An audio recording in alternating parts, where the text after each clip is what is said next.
Lawrence Maroney on the return. The top return man in the NFL.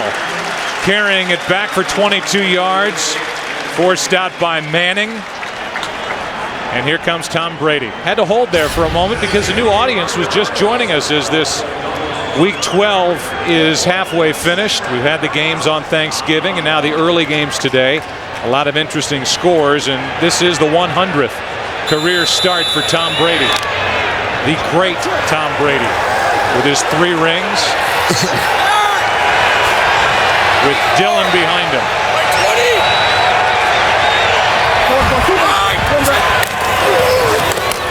Corey Dillon gets it. Chased by this top-rated Bears defense and forced out of bounds after a gain of 3 by Charles Tillman. Take a look at the rest of the offense. You know Brady, you know the name Corey Dillon. This offensive line is underrated, and they have done a very good job of blocking for the running game, and the combination of Dillon and the rookie Maroney, the top running back combination yardage-wise in the NFL. I tell you, Joe, I'm excited about watching Lawrence Maroney run the ball in person today. I've had a chance on television. I think this guy is really something special. 2nd down and 7. Out of the shotgun. And that pass is at the feet of Ben Watson. It's 3rd down and 7. Take a look at the defense, and it is terrific. As we talked about last week when they were playing the Jets at the Meadowlands, this is that rare unit that can get pressure with their front 4. And because of that, they can drop a lot of great athletes into coverage, and they are deadly on 3rd down and 6 and more. Anytime you can get pressure without having to blitz linebackers or safeties, that definitely helps your coverage on the back end. Showing blitz here. And here they come. Brady fires, and it's out of the reach of Caldwell. He was covered by Tillman. There was some contact downfield, but no flag is thrown. And for this Bears defense, a quick 3 and out. Well, there was contact at the top of the route. You called it, Joe. Caldwell working against Charles Tillman. Right there was the contact that was made. Caldwell was expecting a flag. A good opening possession there for the Chicago Bears defense. And a new punter is an old punter for the Patriots. Ken Walter is back. And that one was nearly blocked. Hester calls for the fair catch. I don't know how it wasn't blocked.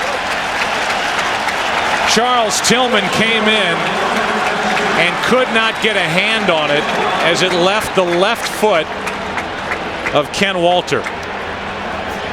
Rex Grossman takes. I mean, was this as close as I thought it was? You know, sometimes you get in there and you go to block the punt. You're so worried about roughing the punter if you don't get to the ball, but he veered to the left. Had he have stayed to his leg side, there's no question that he would have gotten the block. Wow. What a start that would have been for the Bears. Instead, from their own 25. Grossman fires, pass complete. Muhammad, gain of 5. Asante Samuel, who makes the start today, inactive last week, is there for the stop. And here is Rex Grossman, the guy you talked about. It has, without a doubt, been a roller coaster ride this season. Well, it has. I mean, he has played exceptionally well in 6 ball games. He's not played well in 3 of those games, and 3 of the other 4.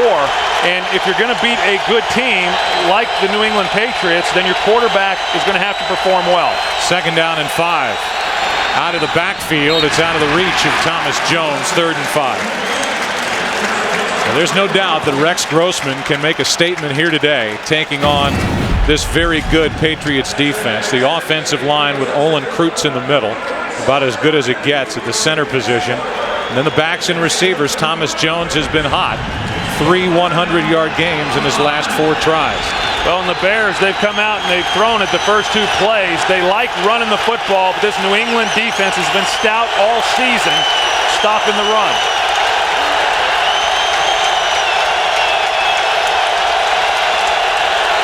Patriots back out of the blitz, and that's picked off by Samuel. What a catch for the interception.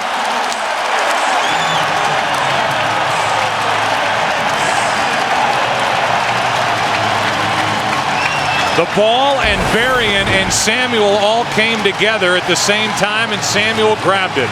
Well, Asante Samuel expecting the quick pass. He clues in on Rex Grossman, sees the three-step drop, as you can see, drives on it, and that's a ball that Rex Grossman has to put on the body because Samuel got such a good jump on that Bernard Berrien, trying to break up the pass, was unable to. The only chance of completing that ball was putting it on the back hip of Berrien.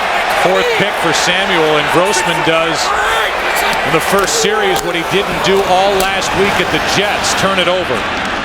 And Troy, when you've got a team that's got as good a defense as the Bears have, they've got good special teams. I know they need more than just handing it off from Rex Grossman, but they need him to avoid turning the ball over, and right out of the gate he throws a pick. Well, one of the problem is that they want to throw the quick pass, get the ball out of his hands. Well, the New England Patriots, they recognize that. They got the ball out quick on all three of those throws, and in all three of them, they were heavily contested by the Patriots defensively. 2nd and 8 for New England. And the pass to Watson. Benjamin Watson has a first down to the 26-yard line, a gain of 11. A little bit of breakdown there at the linebacker level for the Chicago Bears. Ben Watson is New England's number one receiver. He plays tight end, and on that last play, he just came off the ball, and none of the linebackers went with him. Empty. First down, New England.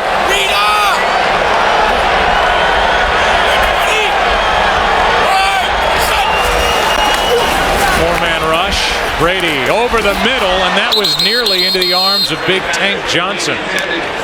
Watson, the intended receiver, and Tank Johnson, who tilts the Toledos at 300 pounds, was back in coverage. Well, yeah, Tank Johnson, I mean, he drops back underneath this one now. Actually, it was the other side there, but they'd run a zone dog, and Tank Johnson trying to get underneath Ben Watson. So on the first snap, they don't get a linebacker over there to him. Instead, they try to get Tank Johnson to get underneath and cover that. He did better than the linebacker. Sarah! 20! Sarah! Watch it! Handoff is to Maroney, and the rookie runs into a wall on the right side. Briggs was there. A gain of 2, and it's 3rd down and long for the Patriots. Who was Sarah? I heard him call out the name Sarah right before that play. I don't know if I think that's one we'll never know. Huh? Come on, man. You're a Hall of Famer. Sarah. I don't know Sarah. The Bears were waiting for Sarah. Gain of only 2 by the rookie Maroney.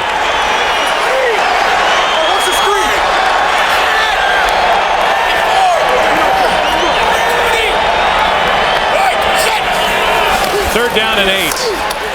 Brady with time over the middle. That ball is up for grabs and picked off by Tillman. Out of the arms of Watson and into the arms of Charles Tillman. And the two teams trade interceptions as Tillman hauls in pick number 3. Well, they just got Ben Watson. He's running through the seam. Had a chance. Tom Brady puts it right on him, but look at the hit there by Todd Johnson. Gets his helmet right on the ball, and it pops straight up in the air. Charles Tillman, the one thing that these Bears defenders do, balls in the air, and they converge on it. Great awareness by Charles Tillman, locating the ball and then making the reception. Now from their own 6. Back to the running game, Thomas Jones. Let's say again what you touched on the first series. This is a better running team, the Bears, than they are a passing team. The first series they set up quick and got a lot of short throws. I know you believe they can have some success downfield against the Patriots today. Well, if you run the ball and you stay committed to the run like the Bears have been all season long, eventually you're going to get one-on-one matchups that favor you offensively. They got speed on the outside as well. 2nd down and 10. Thomas Jones looking for room to run, and Jones is going to be about 1.5 yards shy of a first down as Sanders makes the stop for the Patriots. More lineups for you. It's a 3-4 defense. Grossman and the Bears faced it last week with Eric Mangini, who used to study at the foot of Bill Belichick. And there are the linebackers in the secondary. Troy, another year where they are really banged up back there. It's amazing how banged up they've been this season. They put a patchwork secondary together last week. Were effective against Green Bay. Asante Samuel, as we've already seen, helps having him back. 3rd down and 1, and a completion to the tight end Desmond Clark. 1st down, Chicago. Say again, I mean, the common thought for the Bears, if you don't know the team, is that they don't have downfield threats. Rex Grossman not only has Berrien who can run, but Mark Bradley is back, and Masin Muhammad is one of the better possession receivers in the game. 1st down, Chicago. Grossman fires, has a man Muhammad, but he cannot recover and get to the ball. Incomplete. 2nd and 10. Chris Rose with a game break. All right, Joe, nice finish in Minnesota. Arizona recovers the onside kick with under a minute to go. Matt Leinart for Dwight Smith. Okay, it wasn't as exciting as I was trying to build it up, but all right, it was still a good finish, right? Joe, Troy, Ham? I'll go with you on that. Minnesota gets their 5th win of the year. They're 5-6. Everybody's alive in the NFC. 2nd down and 10. Thomas Jones over the right side. This is the number 2 defense in the NFL against the run, and they're showing it here. A loss of 1 by Jones. 3rd down and 11 coming up for Chicago. You know, we talked about how difficult it has been for teams to run the ball against the New England Patriots. They're 2nd in the National Football League, and a big reason for it is the play of those 3 guys up front. They run the 3-4 scheme. Vince Wilfork is their nose tackle. Richard Seymour plays 1 defensive end, and then Ty Warren, who was involved in that last play, is the other defensive end on the opposite side, and those 3 players are extremely difficult to move. 3rd down and 11. Trying to buy some time, and the pass is complete for Berrien. 1st down, Chicago, as Grossman rolled out and completed it to Bernard Berrien for 13 yards. If you are just joining us, and what audience just did, 2 turnovers already with this defensive battle. Grossman threw. Samuel for the Patriots was waiting for it. Hung on after the hit by Berrien, and then Brady hits Watson. Todd Johnson hit Watson, and the ball ended up in the arms of Charles Tillman. So the 2 teams have traded interceptions, and now the Bears have it. 1st down. Play action from Grossman. Going to air it out. Berrien down the middle of the field. There's contact. There's no flag. James Sanders made contact with Bernard Berrien. No flag. 2nd and 10. Well, you're going to see a double move here by Berrien. This is one of the first times they put both Bernard Berrien and Mark Bradley on the field together. Both are great speed guys, so you figured they were going to take a shot down the field. It's close there. Sanders turns his head at the last minute. There was contact made. Had he not have gotten his head turned around, Berrien probably gets the pass interference call. 2nd down and 10, and Thomas Jones trying to make a cut on this new surface. No gain. Jarvis Green, typically more of a pass rushing specialist, in to make the stop. It's 3rd and 10. You know, Bill Belichick, he had said, Joe, that this is a Bears offense that obviously likes to run the football, and then they'll run the 3-step drops, get the ball out of Rex Grossman's hands quickly, but when they're not doing that, they're going to take the shots down the field. That's exactly what we've seen so far in this 1st quarter.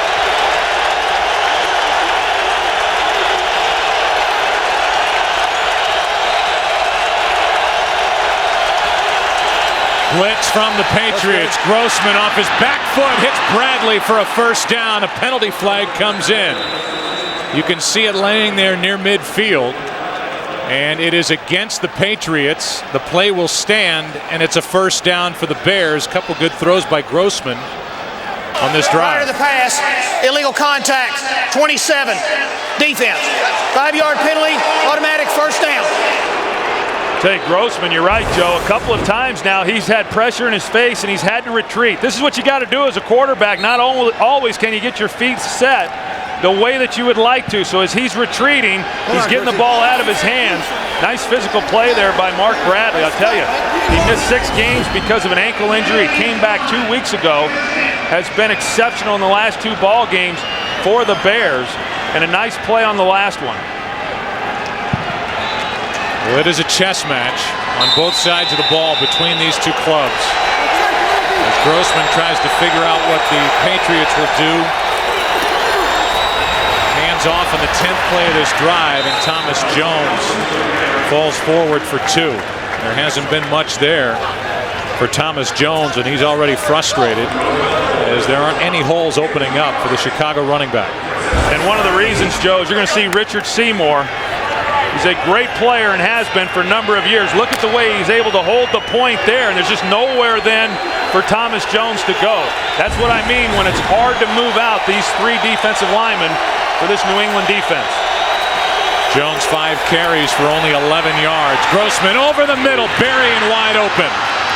And Berrien to the 25-yard line. And Troy, Grossman is hung in. He's had a little time, and he's picking apart this injury-depleted secondary for the Patriots. Well, they come right back. This time, they're going to put 2 guys on Seymour to keep him from being a factor in getting to Rex Grossman. Look at the clean pocket that Rex Grossman has on this play. And then he gets to throw it to a wide-open guy right there coming across in front of his face, Bernard Berrien. Good drive put together by the Bears. 21-yard completion to Berrien. Thomas Jones will try the outside. There's nothing on the inside, and a good play out in space. A gain of only 2. You know, the one thing about it, when you talk about the Chicago Bears, they're going to stay committed. Ron Turner, the offensive coordinator for the Chicago Bears, says we are a running football team, and so there are going to be a few good runs. There's going to be a lot of bad runs, especially early in this ball game, but they'll stay committed to it, hoping that as the game goes on, they'll be able to break some of those 2-3-yard runs into 6, 7, 8-yard runs. Asante Samuel with that last play as Grossman throws, end zone and out of the reach of Muhammad. 3rd down and 8. The hottest place kicker in the game belongs to the Chicago Bears with Robbie Gould. And Chicago is inside his range as they're about to unload their 14th play of this drive.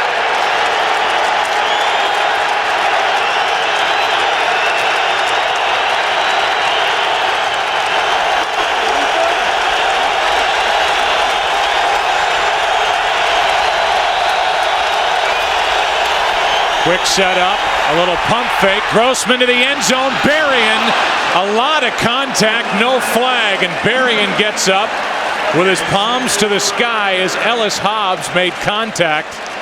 They'll call it incidental as their feet got tangled up, and it's 4th down. Well, again, we've seen about 3 times already double moves. You're going to see it again here, going to the post then after the double move on Hobbs. And he has a chance right there if the ball had been released a little bit earlier, but Rex held it just long enough to make it a very difficult throw at that point. 40-yard try by Gould. And whistles prior to the snap. So even though Gould drilled it. False start, 70, offense. 5-yard penalty, still 4th down. We'll get Alfonso Boone for a false start, and Gould will now have to make it from 45. Here's a guy that was in camp with New England last year. Signed to the Patriots from April until the end of August, then went to the Ravens. The Bears signed Gould off the Ravens practice squad, and are they glad they did? And, of course, he didn't make the Patriots team because they had Adam Vinatieri. From 45, that one is blocked.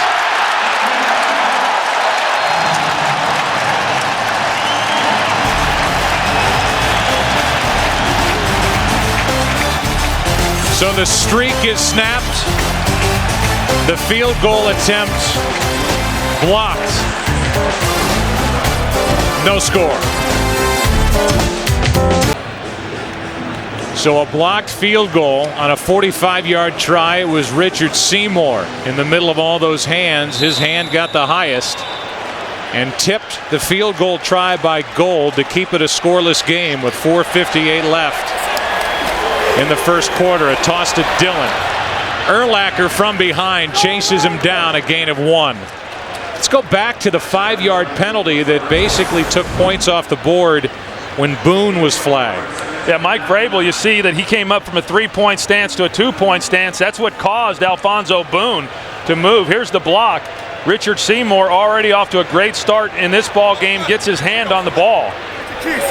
Goes up right there in the middle, gets pressure inside, and was able to get his hand on the ball. 2nd down and 9 for the Patriots.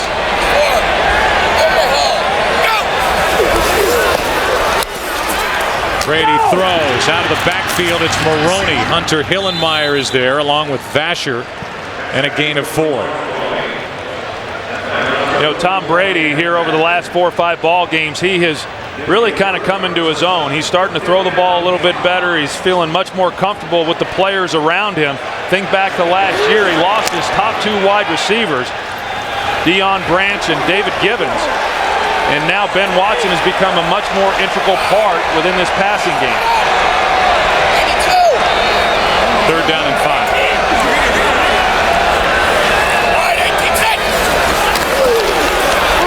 Brady fires and hits Troy Brown, who makes the catch, picks up a 1st down into Chicago territory, 15 yards. Brian Urlacher trying to put a little bit of pressure on Tom Brady. New England doing a pretty good job there picking it up. You see Kevin Falk able to get his pad level down, and Tom Brady has the confidence that Urlacher's going to get blocked and comes right to the outside with Troy Brown. Legal. Quick snap. Dillon. Corey Dillon inside the 25. And a penalty flag at the end of the play. 26-yard run by Corey Dillon. After the play was over, personal foul, 38, defense, hit the runner out of bounds. Half the distance to the goal, 1st down. So while Todd Johnson limps off, Danielle Manning is flagged at the end of this run by Corey Dillon. Well, it's just an off-tackle run by Corey Dillon. The offensive line really did a good job of giving him a hole. There's the late hit by Danielle Manning. Obviously, he was out of bounds. Sometimes as a defender, you're coming in, you're already engaged or trying to get engaged at the point that the runner is going out of bounds, but I think Danielle Manning could have avoided that one. I'll tell you, Todd Johnson going off the field, that could affect him defensively. Handoff is to Maroney, and Maroney meets Briggs, who wrestles the football away. Another takeaway by the Chicago defense. Their 31st of the season. And Lance Briggs, Troy, just took it out of the arms of the rookie Maroney. And it's what they practice all week long. That's why they lead the league in takeaways. They stand running backs up. They try to strip the ball away from them, and that's exactly what happened here on Maroney. What a play by Briggs. Still no score in New England.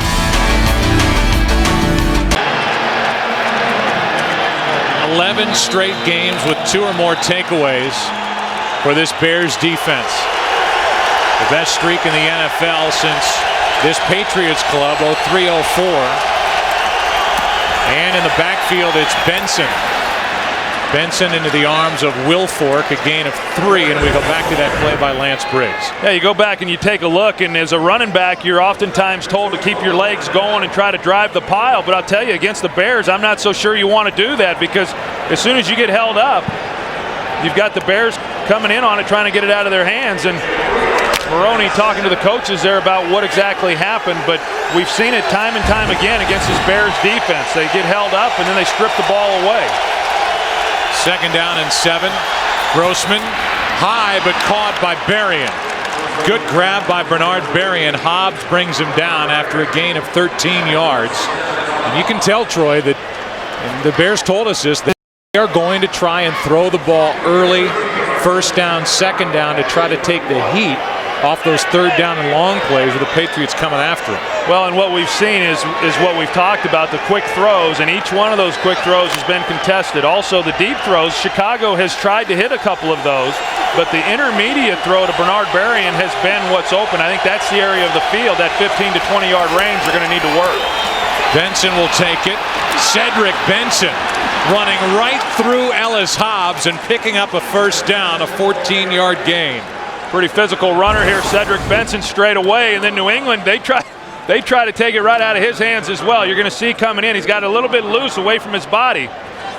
But here they come in. Ellis Hobbs is trying to yank it out of Cedric Benson's arm right there. But Benson's got it close to his chest at that point, and a good job of ball security. And on top of that, Hobbs is playing with a broken left wrist.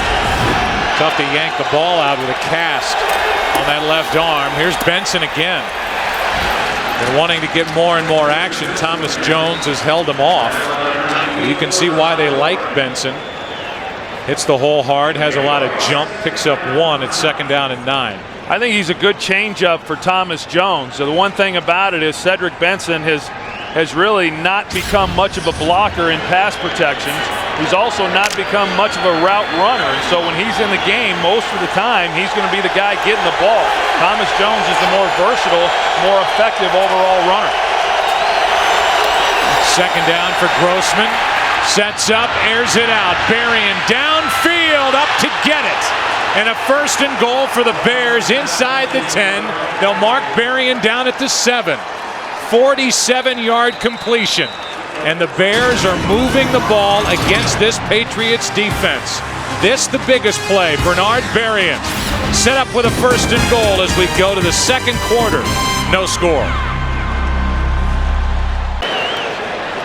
During the break, prior to the start of the 2nd quarter, Bill Belichick dug that red flag out from his sock and threw it out onto the field. We've been watching replays of that catch by Berrien, and the guys upstairs told Belichick to throw the challenge flag. As you see at the end, there's a bobble. The ball is in the gut of Berrien. It does come loose, but I don't think you ever see the ball hit back against the turf. I think Berrien catches that. Yeah, I do too, Joe. I think you're right. I think there is some movement in the ball, but the left arm there, the left forearm is under the ball. And so I think even though we can see potentially the ball moving, there's no evidence that the ball ever actually hit the ground. Yeah, that is the best look right there. That shows, I would say definitively, that the ball does not get back onto this new field turf. Asante Samuel, an interested party. He was defending, watching the replay on the board. A challenge by the Patriots. The call when we come back.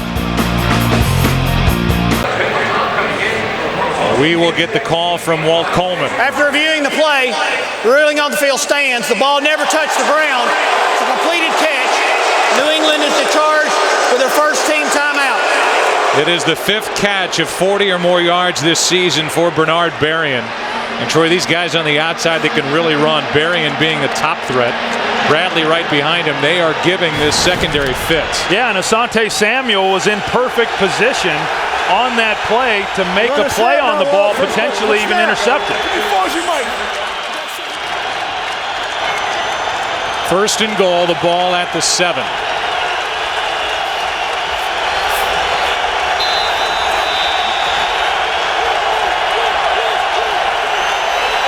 Play action. Grossman back of the end zone, no one there. Muhammad the closest one to it. His fullback McKee was also in the area, but basically thrown away by Grossman. It's 2nd and goal. You know, and Bill Belichick, he's got to be pretty upset right now with the defense because, you know, as he said to us, he fully expected them to be taking the shots down the field. And what's more frustrating is, as I said, Asante Samuel in a position to make the play and yet not being able to make it. Toss to Benson, running to his left, cuts it up. Not much, gets to the 5. It'll be 3rd and goal. Roosevelt Colvin, former Bear, is there to make the stop. 3rd down and goal, and Thomas Jones checks back in for Chicago.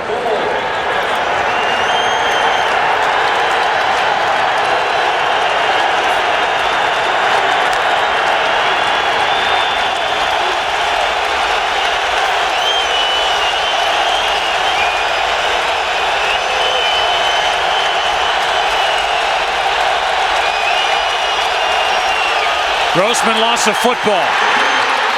And the Patriots recover. Richard Seymour is having an all-world half.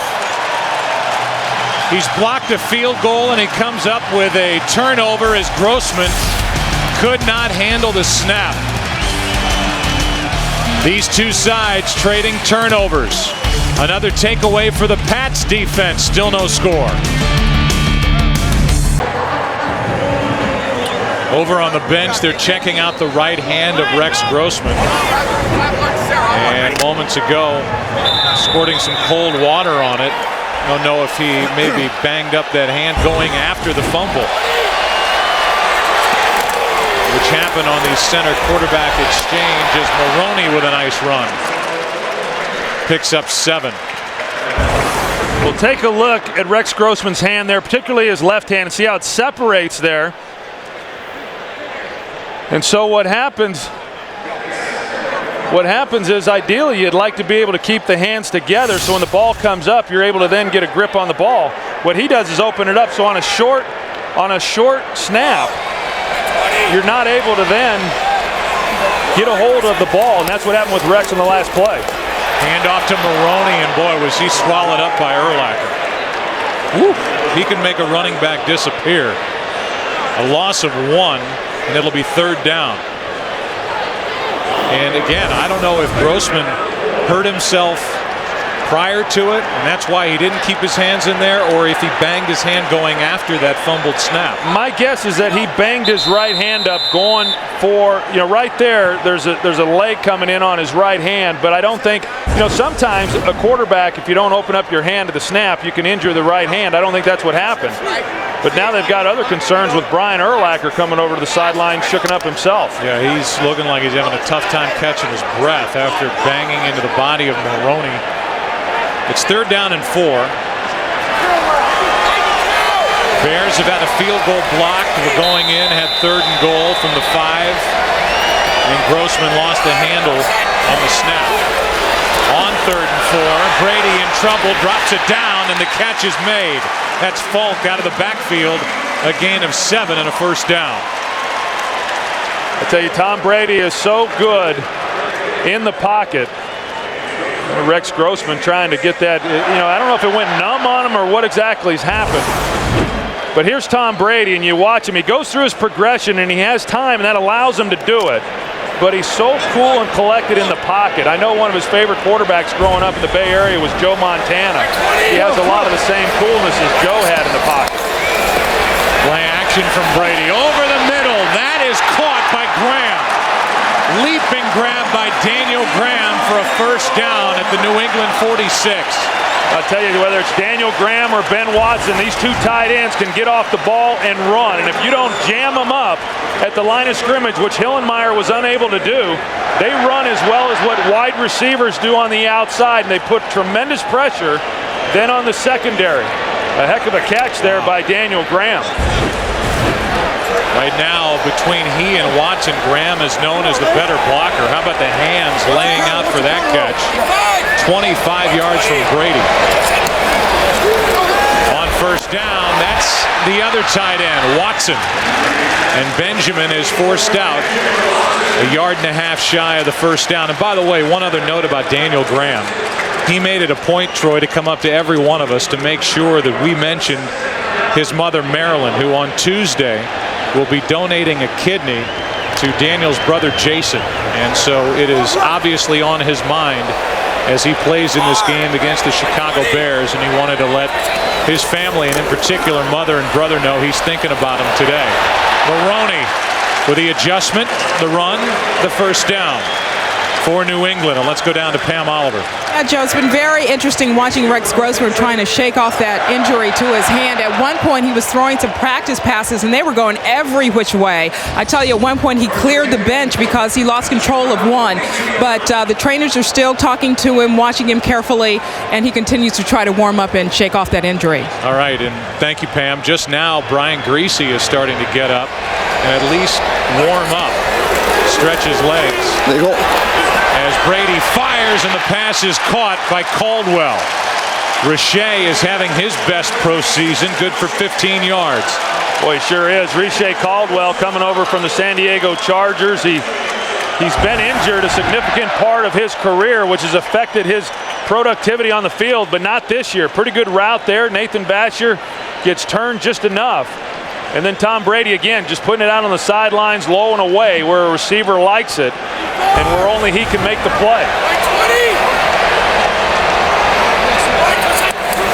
A blitz from the Bears.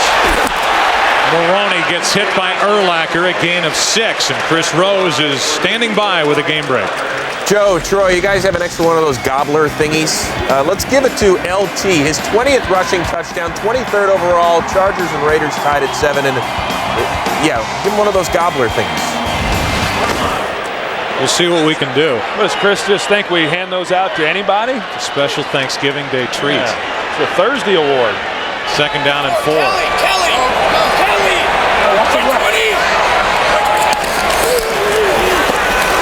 Hand off to Maroney. 1st down, New England. First it was Sarah, and now we hear Brady yell out Kelly, and an injury up front. Ryan O'Callahan, the rookie out of Cal, 5th round pick, who's had a lot of playing time because of injuries up front, banged up after a gain of 8.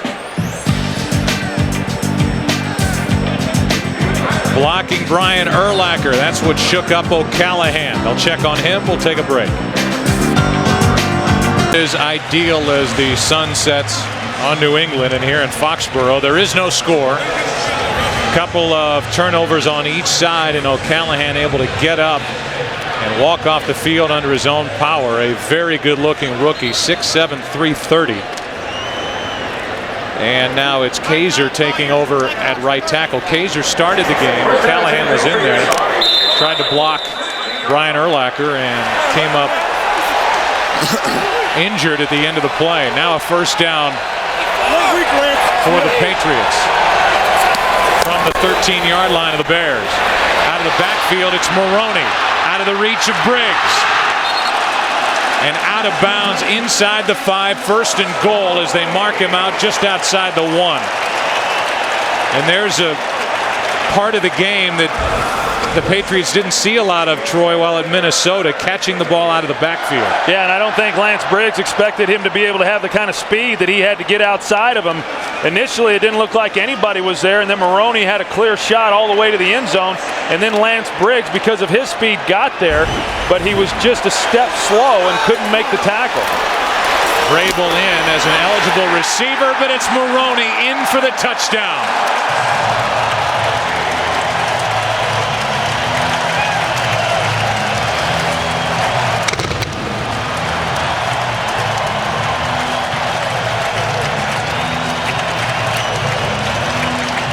Lawrence Maroney, the rookie, gets his 4th rushing touchdown of the season. And it's New England out on top here in the 2nd quarter. Well, you watch that right side of the line and the push that they're able to get. Ben Watson, he gets a little bit of a push himself. They lead it up in there with Maroney. Nice execution. And that extra point is good. There's a flag down.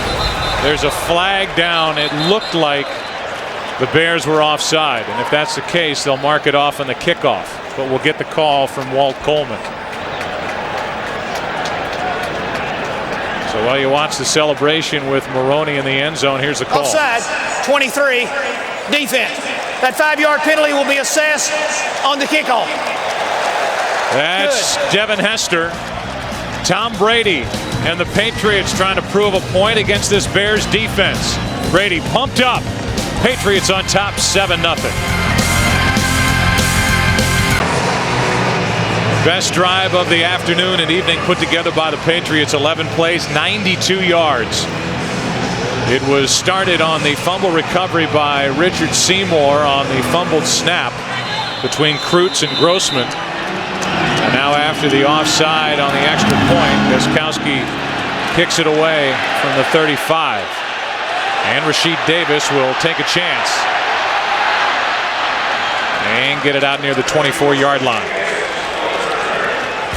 The Bears were knocking on the door. Seymour took care of the fumble recovery, and it was Maroney on the other end pounding it in, and the Patriots lead by 7.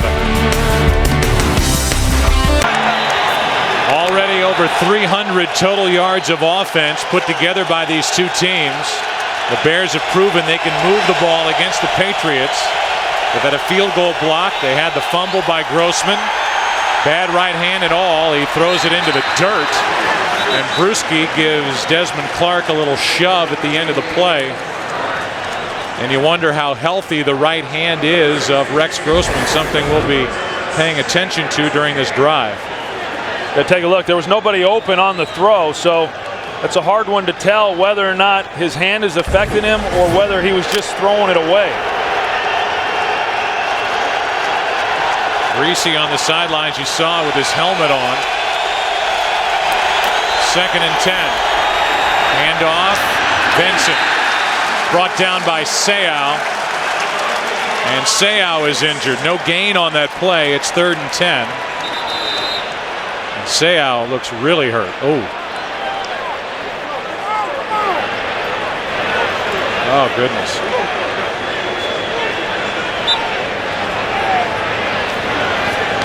Seau made the tackle. He's been a great addition, a late addition, but a good one to this defense, and it does not look good for Junior Seau.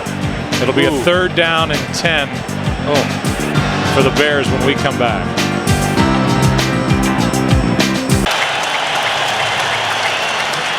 In a moment that would give you chills. First of all, the injury looked like a break in the arm of Junior Seau, and he was pounding his chest and thanking the crowd as they gave him a nice hand his way out. A guy who may very well end up in the Pro Football Hall of Fame. Vrabel moves as that ball is bobbled and caught by Muhsin Muhammad. Vrabel is in on the stop. And I guess, Troy, they'll have to do what they did last year, which is move Vrabel back to the inside.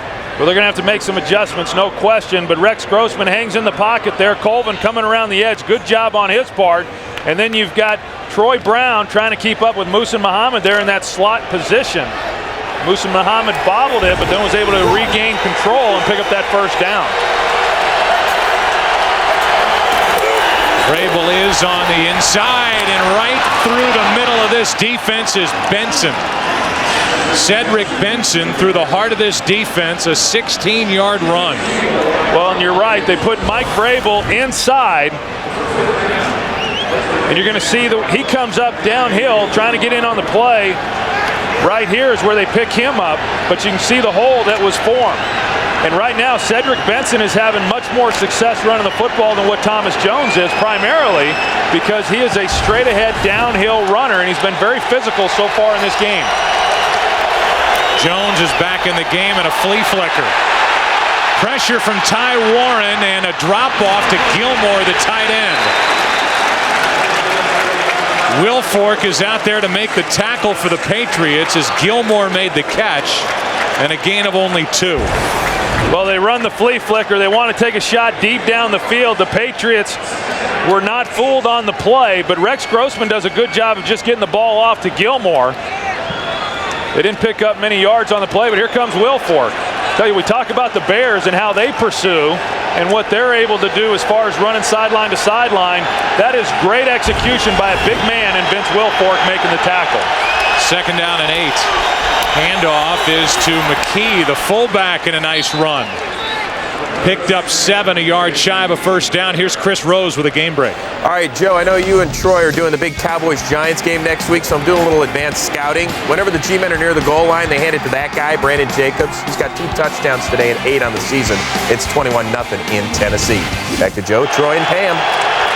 Thank you, Chris. The cure for what ails the Giants, the Titans. Yeah, they better be careful. Tiki's going to get upset if they don't let him run it down there. 3rd down and 1.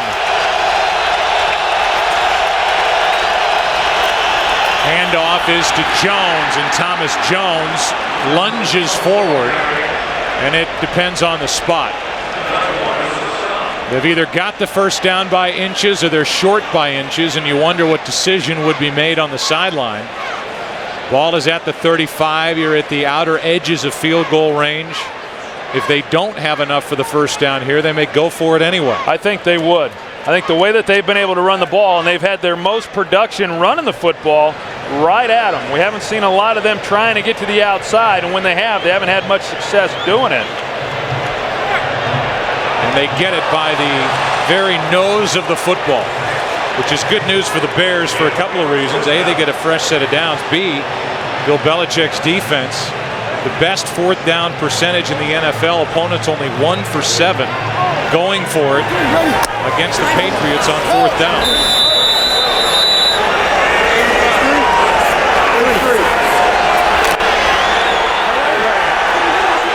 Got 5.5 to go in this first half.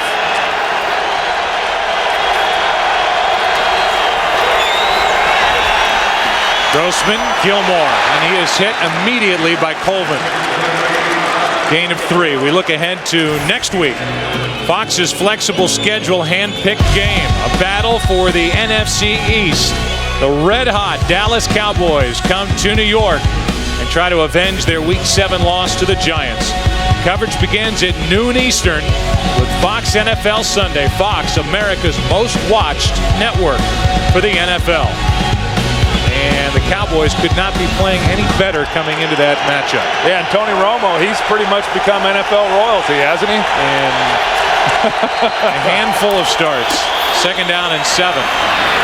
Benson carries it for 3. Well, they've struggled, Troy. I don't know if you're aware of it, but since they had one quarterback call it quits, the Cowboys have really struggled to find somebody to take control of that franchise at the most important position.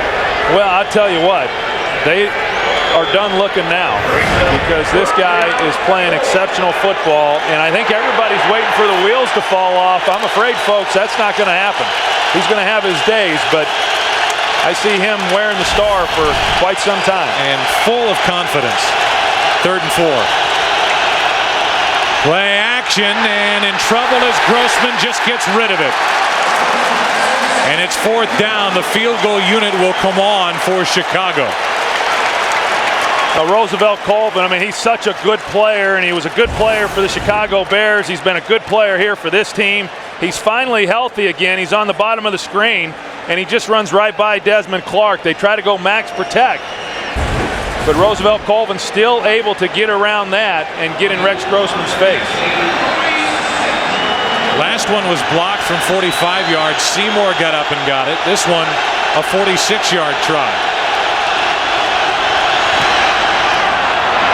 Gold is good.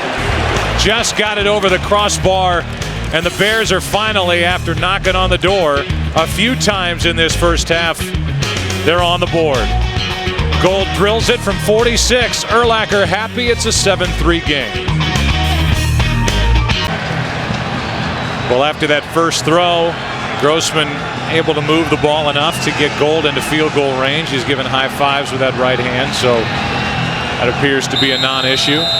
And it's a 7-3 game. I guess we should have expected this. The Bears are number 1 in the NFL, allowing only 12 points per game. The Patriots are number 2 in the NFL, allowing only 13.1 points per game. Maroney drops it, picks it up, and now has a lot of room to run. Brought down from behind across the 40. Rod Wilson, a backup linebacker, saved what could have been a touchdown by Maroney. I mean, this is one of the best special teams in the league, the Chicago Bears. And here you got Lawrence Maroney, who fumbles the ball and is pretty casual about going over and picking it up. And yet he's still able to, he almost broke this all the way for a touchdown. Just poor tackling there by the Chicago Bears, and it gives New England great field position. 37-yard return by Maroney, who's number 1 in the NFL. The rookie is at just under 30 yards per kick return coming in. Under 4 to play, and out of the backfield, it's Corey Dillon, not much, as Hillenmeyer forces him out.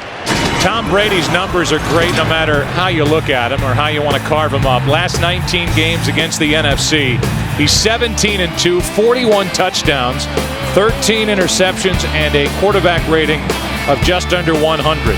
And I'll say this, whether it's them losing Branch this year or Givens, or the guys that he's playing with on the outside now, good players, certainly not in the category of great NFL players. This guy proves every year how terrific he is, as Dillon is brought down by Tank Johnson.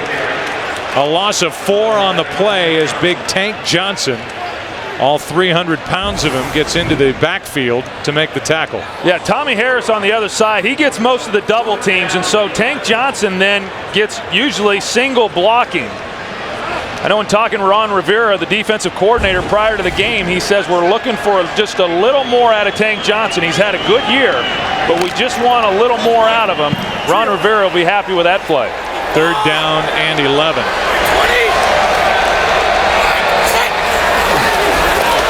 Pressure on Brady, steps up, fires, has Jackson off his hands. He was wide open. The rookie Chad Jackson behind the defense, and he could not haul it in. Well, he got off the line, and you're going to see Nathan Basher just kind of lets him go, and then the safety is in a real bind, and he's supposed to be the guy getting over the top to give him some help. Chad Jackson, who is an absolute burner on the outside, has unbelievable speed, but Tom Brady overthrew him. Ken Walter, his second punt, hits it high, as teams now are trying to avoid putting the ball in the hands of Devin Hester. And with 2.5 to play in this half and all 3 timeouts remaining, the Bears go back to work on offense. So here comes Rex Grossman and the offensive leaders for the Bears. I know you've been impressed with the running of Cedric Benson. Yeah, I have. You know, you look at the way he's been able to run the ball tonight. He's been extremely physical, and they're running it right at the teeth of this defense. Nobody's really been able to do that. In fact, nobody's been able to move out Vince Wilfork, and yet the Bears have been able to get a bulk of their successful runs right up the middle. Junior Seau is out. Pass for Berrien, well thrown and caught by Bernard in front of Asante Samuel. It is enough for a 1st down. Nice little timing route to the outside. Berrien turned around, and there was the ball, and there is Rodney Harrison. That's Rodney Harrison, and they really do miss his leadership out here on the field. And you know, one of the many guys who've been banged up there in that secondary. Came off the injury last year, got himself ready to play this year, and then he's been out now for the last 3 games. Grossman down the middle for Berrien. And Samuel had better position for the ball than Bernard Berrien. A lot of pressure by Roosevelt Colvin on that last play. Yeah, Roosevelt Colvin coming off the edge, and they're able to get just enough of him there. Thomas Jones to slow him up just enough to keep him from being able to get on Rex Grossman. And here Asante Samuel, really, he was the receiver. Bernard Berrien ended up playing defensive back, trying to keep him from getting that ball. Speaking of defensive back, Troy Brown is in to play against the slot receiver, number 80, across from Muhsin Muhammad. A blitz from New England. Bears pick it up, and the pass broken up. And who is it? Troy Brown. He's amazing. 35 years old, playing 2 ways, and he broke it up in front of Muhammad. Well, and what makes him such a good cover guy is really what allows him to be such a good receiver. He understands leverage. He understands the inside game. And that may sound simple to a lot of our viewers, but that inside position, whether it's as a wide receiver or as a defensive back, when you talk about a guy who has 2-way breaks, it's very difficult to defense the inside slot receiver. But because that's the position Troy Brown plays on offense, he's able to do a pretty good job of it. Across from Rasheed Davis now is Brown, and on 3rd and 10, it's the tight end Clark who's brought down by Vrabel. Big tackle by Mike Vrabel to save a 1st down. It's 4th down for Chicago. It's the 2-minute warning. Moments ago, that missed opportunity for the Patriots off the fingertips of Chad Jackson. 1:55 to play. There's that nice moment as Junior Seau makes his way out after what looked like a break in his arm. The injury updates: Todd Johnson out with an ankle, Leon Joe a special teamer, a hamstring injury, Ryan O'Callahan a neck injury, although he got up and walked off, and then Seau, as I said, a guy who could very well end up in the Pro Football Hall of Fame. You wonder if we've seen him walk off the field for the final time. That one was blocked. It still takes a decent Chicago roll down to the 39-yard line as Mike Wright got his big body in there and got his hands up and got a piece of the punt by Maynard. Hey, you're going to see him coming to your screen and just got enough of it there to deflect the ball. I tell you, special teams, and you know that going into a game like this, when you're talking about two good defensive teams, two good offensive teams, overall, what's going to make the difference? Oftentimes, special teams is what makes the difference. I know Bill Belichick said, we just hope to be able to break even with our special teams, and there's been good plays and bad plays so far for each ball club. Each side has turned it over twice. Richard Seymour of the Patriots blocked the 45-yard field goal try by Gold early. Fault brought down by Briggs and Urlacher. Two guys who know how to tackle. A gain of 3. Visa halftime show is coming up as the hurry-up offense, 2-minute drill. Brady, Falk again. Falk's got a first down in midfield. The Visa halftime report. They'll have scores and highlights from around the league, and the Fox Sports ticker will keep you updated with up to the second stats. 2 timeouts left for New England.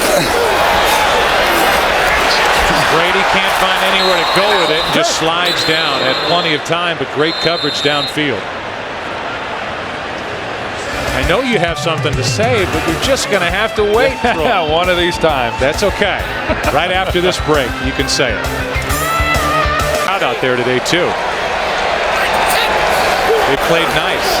2nd down and 9, and it's Falk on a screen. Tripped up by Briggs. Boy, he's busy. I know we always talk about Urlacher, but Lance Briggs is all over the field.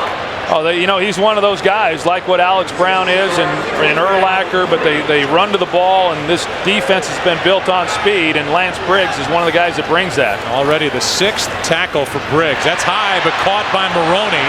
Has a first down inside the 35. You know, and because of the blocked punt, they got great field position, and then there was no urgency for Tom Brady to have to force the ball down the field. He's thrown a number of those checkdowns to put them in the position where they currently are. Under 20 seconds to play, and the pass, Caldwell caught it and gets out of bounds. 16 seconds left. Well, this is exceptional right here. Look at the hands. I mean, that is textbook how to catch the football. Oh, that but did might be reviewed. Yeah, and you can bet that Lovie Smith will actually, that'll be up in the booth. It would be a booth review. I can't imagine them not reviewing this. They have to. Now the whistles. And you have to believe that last 9-yard. The previous play. 9-yard reception will be wiped away. He did all he could, but just could not hang on. Yeah, just couldn't quite hang on to it enough. He brings it to his body, but yeah, the ball clearly out. Let's talk about special teams. You mentioned it. 2 head coaches that pay a lot of attention to it. Just recently, you had that long kickoff return by Maroney after dropping it initially. And that set up that little battle for field position. And then the tipped punt, the shorter field, and the Patriots trying to take advantage of it. You know, I think special teams for most people is just not a real sexy part of football, you know, and so it doesn't get talked a lot about. It's always the offensive and defensive matchups, but, you know, special teams is such a huge part of the outcome of a game, and so when you've got 2 evenly matched teams, special teams is what's going to help determine field position. And I know Bill Belichick coming in was very concerned because Lovie Smith and the Chicago Bears have an outstanding special teams group in pretty much all phases. Are you saying Bill Bates was not sexy? A great special teams player for a long time with the Dallas Cowboys? Well, you know, maybe for some. I'm sure his wife Denise finds him pretty sexy. These are 2 guys with these 2 head coaches. I thought, Troy, and we watched the tape of that missed field goal at the Meadowlands and the return for 108 yards by Devin Hester. What that pointed out to me, more than just the athletic ability of Hester, was how well coached this Chicago Bears team really is, and it starts with Lovie Smith and filters down. That's right, and they have 3 touchdowns from their special teams this year. They've got 2 defensive touchdowns, but they've got 3 touchdowns that have come via their special teams, and so there's a real emphasis placed on it. It's just fundamental football, and whether it's Bill Belichick or Lovie Smith, both of these head coaches are pretty much fundamentalists. Caldwell's had the wide eyes looking at the replay up on the board. And I think because of the delay, you know, the Walt Coleman is trying to figure out now where the ball goes back to after what should have been no catch. Yeah, in fact, Chicago, they're already running their substitutions out onto the field, assuming that this one's going to be brought back. It'll wipe away a 9-yard catch. Former line of scrimmage was a 34. After reviewing the play, the receiver lost control of the ball, and the ball hit the ground. The pass is incomplete. It'll be second down and 10 from the 35-yard line. So you move the ball back. They are, I would say, just a hair outside field goal range for Gostkowski. Well, the good thing is that they do have 1 timeout left, and so that helps them. It just opens up all the options of being able to get the ball down the field and not have to worry about whether there's time to get their field goal team onto the field. I think they're trying to figure out, we said it was a 34, and now after initially saying the 35, Walt Coleman will move the ball to the 34-yard line, which is where it was supposed to be spotted. That's where it was prior to that incompletion, as it turned out to Caldwell. It'll be a 52-yard field goal from this spot. Stay with it, stay with it.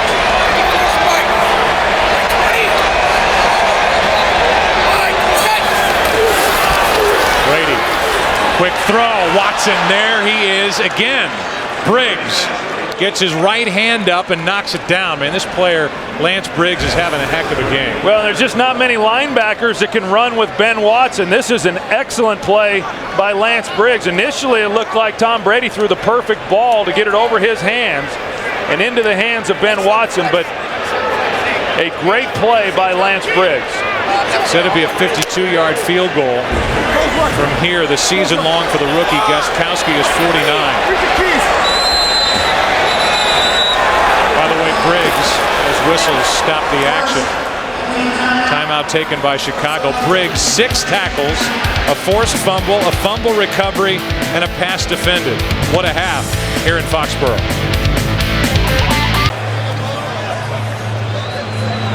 It's a 7-3 Patriot lead, 12 seconds left. 1 timeout remaining for New England, and now they've got to be thinking taking yardage off for Gostkowski more than getting the ball into the end zone against this Bears defense. Yeah, and they can try another shot down the middle of the field. I wouldn't even necessarily think that they may not just run some type of draw to pick up another 4 or 5 yards. Out of the shotgun, Brady lofts it. Watson down the field. Makes the catch with 6 seconds left. And now down the field goes the offense as we take a look at this catch. Oh, that might be something that gets a booth review. Yeah, I think it will because, Oh, yeah, that's out. That is a great bit of work by our camera crew. At the end of a long week, the Patriots trying to hurry it up, but that is going to have to come back, you would have to believe. We will review the previous play. Now, if this comes back, Troy, now you're looking at 6 seconds left, and you're not going to have enough time to get some more yardage off the total for Gostkowski, and he may try for his season long, but that is not a catch. No, that one's going to come back. I'll tell you what, though, Ben Watson, you watch, this ball was thrown so early, and you see the route that he runs. He's going to come over here to the corner, and he makes a great adjustment. The ball's out of his hands now, and he locates the ball, is able to lay out and try to make the catch. Now, he doesn't make the catch, but that's just an example of the type of athlete that we're talking about here with Ben Watson. But I'll tell you what, our officials have done a heck of a job here tonight in the first half, because a number of times there's been these calls and the Patriots have tried to get up to the line and get the ball snapped, and they've stepped in, and it's nice to see when the system works. So let's say this, Gostkowski is going to try a field goal of either 27 yards, or if this play comes back, which we expect it to be, it would be a 52-yard try for Gostkowski, which would be his long. He's the rookie, and he has the unenviable task of trying to take over for Adam Vinatieri, who for so long has been one of the clutch kickers in the NFL, but we expect this one to come back.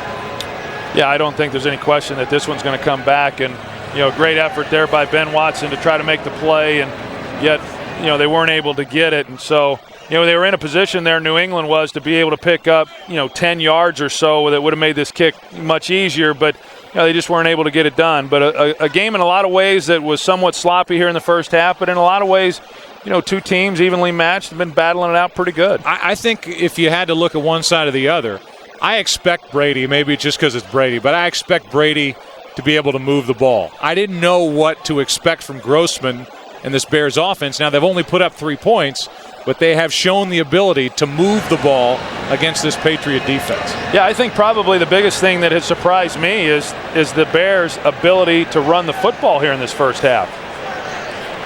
Here's the call. After reviewing the play, the ball hit the ground. The receiver did not have possession of the ball. It's an incomplete pass. It'll be 4th and 10 at the 34-yard line. So it is 4th down, and that means that Gostkowski will attempt to make the longest field goal in his first year in the NFL. He made a 53-yarder in college at Memphis. And this will be his first attempt of more than 50 yards. It'll be a 52-yard try in what is now a 7-3 game.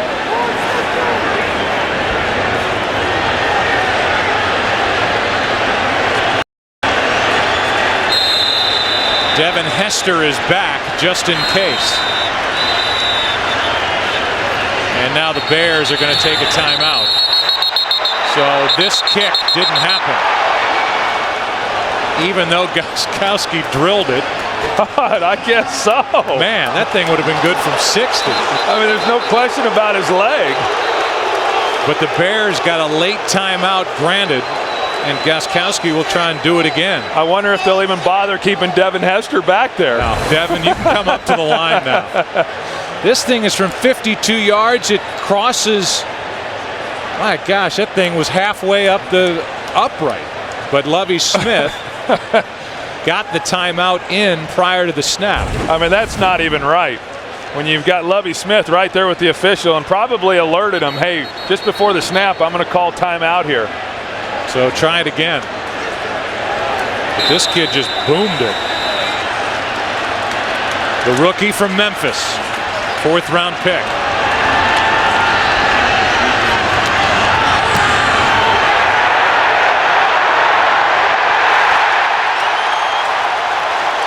Got it.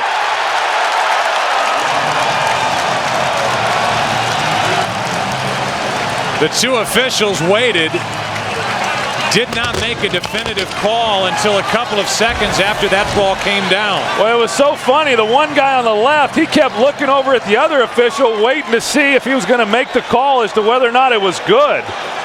Take a close look. It clearly goes over the crossbar, but these two these two officials, I don't know what exactly was the hesitation. I gave them some props and said what a great job they were doing, and then they got the call right. They got it right, yeah. They got it right. It's a 7-point game. Watch him here. What are you going to do? Hey, okay, I'll go with that. I think Devin Hester made the call. Yep, it was good.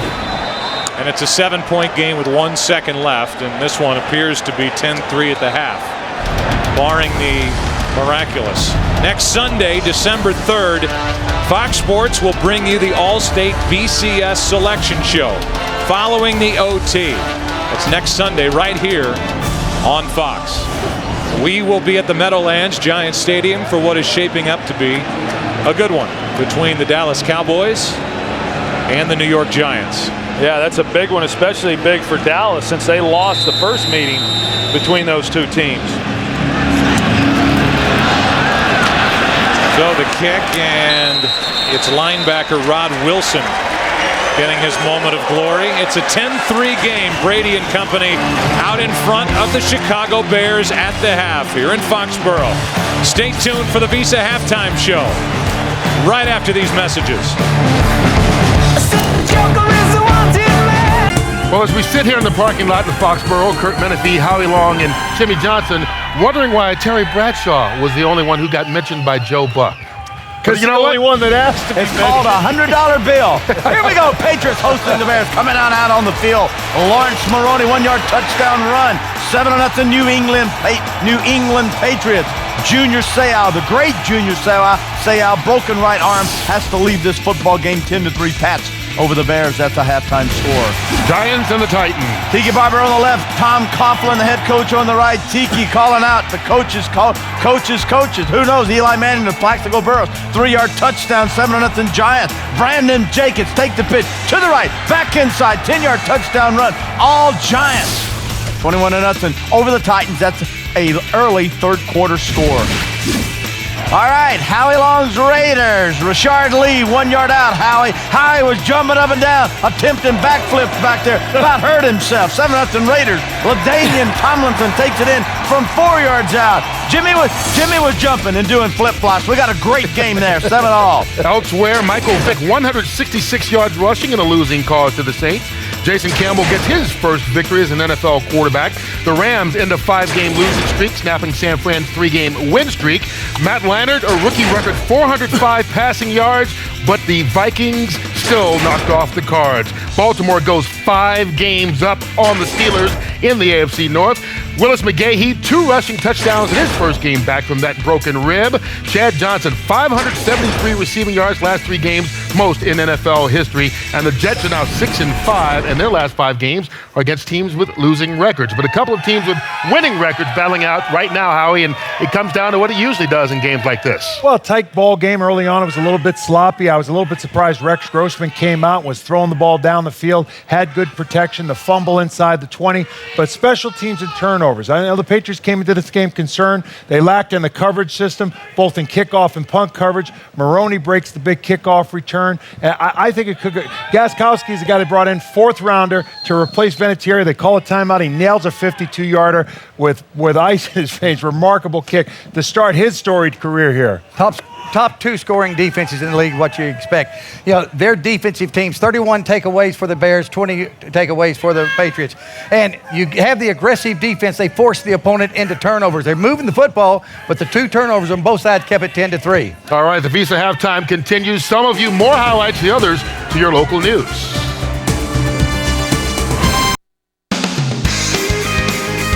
Visa, proud sponsor of the NFL. It's the best night of drama on TV. Fox Tuesday, first at 8. Shut up! Shots fired. Shots fired. A high school hostage crisis. All right, Mr. Bradshaw, the clock is beginning and the floor is yours. Okay, Mr. Menefee. Drew Brees, NFL's leading passer for yardage-wise, add 76 to it when he hits Devery Henderson opening quarter. 76-yard touchdown, Saints up over the Falcons 7-0. And then Michael Vick. No one does it better. No one is as fast. No one is as elusive. Here he goes on a 51-yard scamper to the outside, turns on the speed, back to the inside. Down he goes. Keep it going. Keep it going. Finally knocked out of bounds. That led to a Morton Anderson field goal. It's 14-3. Last play before the half. Drew Brees up in the air. Terrence Copper, where are you? There he is. 48-yard touchdown as time expires. There's Michael Vick getting into it with the fans. It doesn't do any good. 31-13 Saints beat Atlanta. Jason Campbell in Washington getting his first start, the young rookie. Watching Jake DeLong to Steve Smith. 8-yard touchdown strike. 13-10 Carolina. Then Jason Campbell, his second start on his rookie season, coming across the middle to Chris Cooley. Where is he going, Kurt? I'll tell you where he's going. To the house. To the house. 66-yard touchdown. Washington 17. Carolina 13. San Francisco at St. Louis. Alex Smith rolling right. Eric Johnson, 1-yard touchdown reception. San Francisco 1-point lead, 14-13.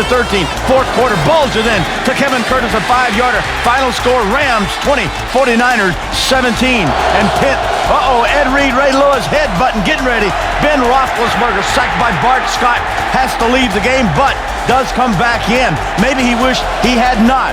Ben Roethlisberger hit, sacked 9 times in this game. This hit by Corey Ivey, ball pops loose, and Adalius Thomas scoops it up, 57 yards for the touchdown. Baltimore 27, Steelers goose egg 0, nada, nothing. You're probably wishing he hadn't come back. No.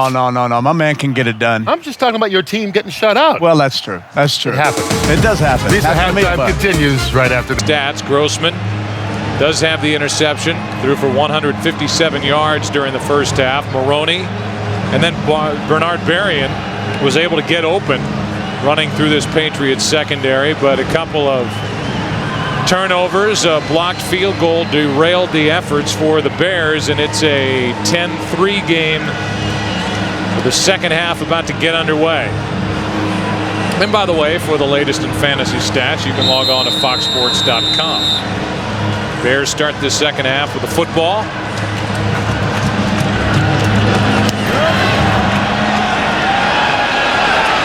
Devin Hester returning it for Chicago. Showing that great speed, getting to the far sideline and getting it out across the 35. They'll mark him out at the 36, and let's go down to Pam Oliver. Yeah, Joe, down just one touchdown. Lovie Smith says the Bears are right where they want to be. He says, we have shown we are a second-half team, and we are going to prove it. He also said about Rex Grossman's right hand. I asked him about that. He said, as far as we know, it is fine. Bill Belichick, in typical Bill Belichick style, not very forthcoming, but he did say, we have to do the little things better. We're missing some opportunities. Back to you. I saw you talk to him, though, Pam, and he smiled as you said, thanks for your time. I'll take that. First down for Chicago and a handoff to Thomas Jones. Jones has been hot, as we said at the beginning, coming in 3 100-yard games in his last 4. And last week was good with a season-high 121 at the Jets, but he has been shut down for the most part by New England today. Yeah, they've slowed him down. What I do like what Chicago has done, however, is in that first half, they threw the ball more on some early downs. They threw it more than they ran it, which if you're going to throw the ball against New England, or against any team for that matter, earlier the better. Second down and 5, and it's Thomas Jones again. Picks up 3, a couple shy of a first down, and to back up what Pam told us, with Lovie Smith saying we are a second-half team, the Bears this season are 3-0. when trailing at the half on the road, part of their 9-1 overall record and their 2.5-game cushion on the field in the NFC coming into this game for home field advantage in the playoffs. And now they got a third down here where Chicago has been very good in this ball game.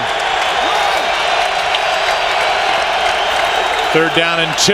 Thomas Jones doing all he can, and it depends on the spot. Jones looked to be just short of first down yardage. But Walt Coleman will call time as they place it down and maybe ask for a measurement. Yeah, based on where they've spotted the ball, it appears that it's going to be short. And if they are short, we talked about it in the first half, here at this spot on the field, I can't imagine Lovie Smith going for it. I wouldn't think so, but you don't know. Belichick, believe it or not, is more willing to go for it on fourth downs. I mean, it is 3 inches. I mean, it's one of those hard decisions. I mean, you'd like to think you could go quarterback sneak and pick up 2 inches. But if you don't make it, I mean, you're basically automatically giving up at least 3 points to the Patriots, and Lovie Smith's going to punt. And you've got a defense that's #1 in the NFL. If you're the Bears, you can't feel too bad sending them out onto the field to go after New England, as good as the Patriots are. Well, as we have talked about, I mean, it's a game of field position, so why even take the chance of giving that up? I mean, if you're able to get a good punt here, which Maynard should do, he's been punting, probably having his best year of his career this season, and then put your defense back out on the field, as you said, Joe. You can see Troy Brown is waiting for the punt. All-time Patriots leader in return yardage. as a punt returner and a booming, spiraling kick that will hop into the end zone. So it looked pretty, but it will come out to the 20, where the Patriots will have it up by 7. Temperatures are up here at the end of November, the 26th. Boston skyline, and here in Foxboro, here are the Patriots up 7. First possession of the second half, and they run it with Dillon. He gets back to the line of scrimmage, and it's Briggs, the first one there for Chicago. And a comparison of these two quarterbacks, and look at the bottom, the quarterback rating under 60 for both. Yeah, but that's okay. I think that for most common folks, they would look at this and they'd say, wow, these quarterbacks have not played well. And just looking at the numbers, that may be true, but you're going against two of the top defenses in the league. They're not going to look as good as what they are against some other teams. And you know, Tom Brady, we saw him on Friday. His back was actually giving him some problems. Thought it might be because of the surface. Hand off, and what a hit. That's Harris coming up from the secondary. Chris Harris, who's playing in place of the injured Todd Johnson, and he came flying in to make the tackle. Boy, he sure did. He just hit it right on the run. I mean, he started working up into the middle of the field there before the ball was snapped, and a lineman not able to get on him, and then he just meets him in the hole. That was one of the concerns of Lovie Smith. You know, he started the first 2 games of the season at free safety, and then they put him on the bench, and part of the reason was because they didn't like the way he was tackling. Well, they had to have liked that. Now it's 3rd down and 10. Pressure on Brady. Underneath it's Falk. Briggs chasing him, and Vasher brings down Falk. And there's that defense doing exactly what it's done all season long. They force a 3 and out. And the Bears figure to get it back with decent field position. A gain of only 4 for that entire series. Well, they're just so tough when they get teams into 3rd down. I mean, they lead the National Football League on 3rd down, and so you want to try to pick up first downs on 2nd down is basically the objective, because once you get to 3rd, you're going to have a hard time converting. Walter, a knuckleball, and a fair catch called for and hauled in by Devin Hester. There is the good field position at their own 44. Bears take over down by 7. Best weapon on the ground for the Bears so far, Cedric Benson. Second possession of this second half, down by 7. Starting at their own 44. Play action from Grossman. Gonna let it fly. Berrien downfield, can't get it. And well covered by Ellis Hobbs. Ty Warren had pressure on Rex Grossman, and it's 2nd and 10. Boy, sure did, and because of that, Rex Grossman really was not able to get as much behind that throw as what he would have liked, and so the ball was a little bit underthrown. Bernard Berrien, you know, going up and trying to make a play on that, almost was able to, but again, it was a double move down the field. Boy, and those hurt. You get extended, you got your right arm up, and it exposes your rib cage, and that's right where Ty Warren put the helmet. 2nd down, quick setup and throw, and a miscommunication. Ellis Hobbs was out there, and it was Berrien who didn't turn around. Let's go to Chris Rose for a game break. All right, Joe, upset alert out west in San Diego. Aaron Brooks to John Madsen. Raiders up 14-7. It's their first 3rd quarter touchdown all season. Hey, it only took 11 games to pull that off. Back to Joe, Troy, and Pam. Wow, can anybody figure out the NFL? I was just going to say the same thing. I mean, if you can, you're a smart guy. Or gal. Maybe we'll give Aaron Brooks a goblet. Unbelievable. 3rd and 10. And penalty flags and whistles. Boy, was that play set up for something big. A screen to Jones, and he was all alone on this side of the field. But false start, 20, offense, 5-yard penalty, still 3rd down. Troy, I don't think I'm overselling it, saying had there been no false start there. I mean, there was nobody on this side of the field. That's right.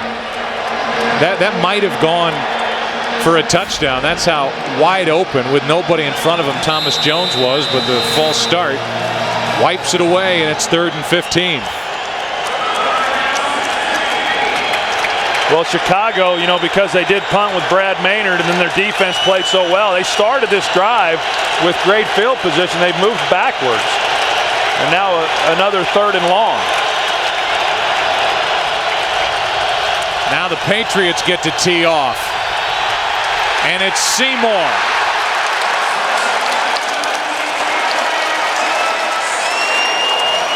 You can see the brace on the left arm protecting the elbow of Richard Seymour, and he was a little banged up after wrapping up Grossman.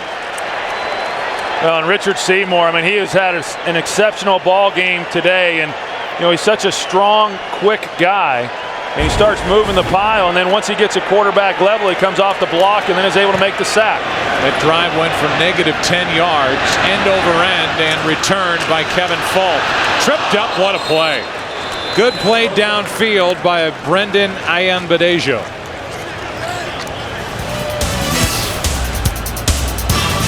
Good grab by Ayanbadejo, and it's 10-3 New England as they take the ball again.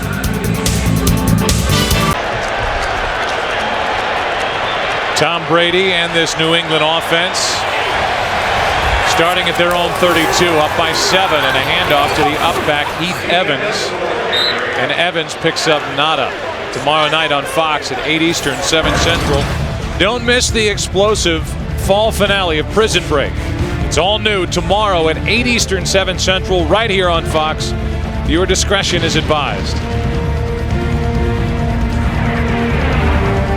The fall finale of Prison Break, while the races and the divisions in the NFL start to heat up.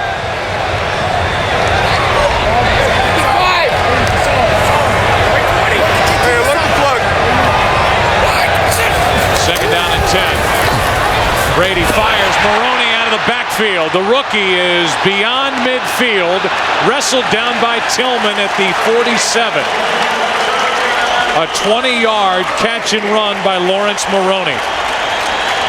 Well, Lawrence Maroney has not gotten a lot of balls thrown to him this year, but it's something that he very much wants to be able to do. He comes up, runs what's called a post pattern from the backfield, and Tom Brady puts it right on him.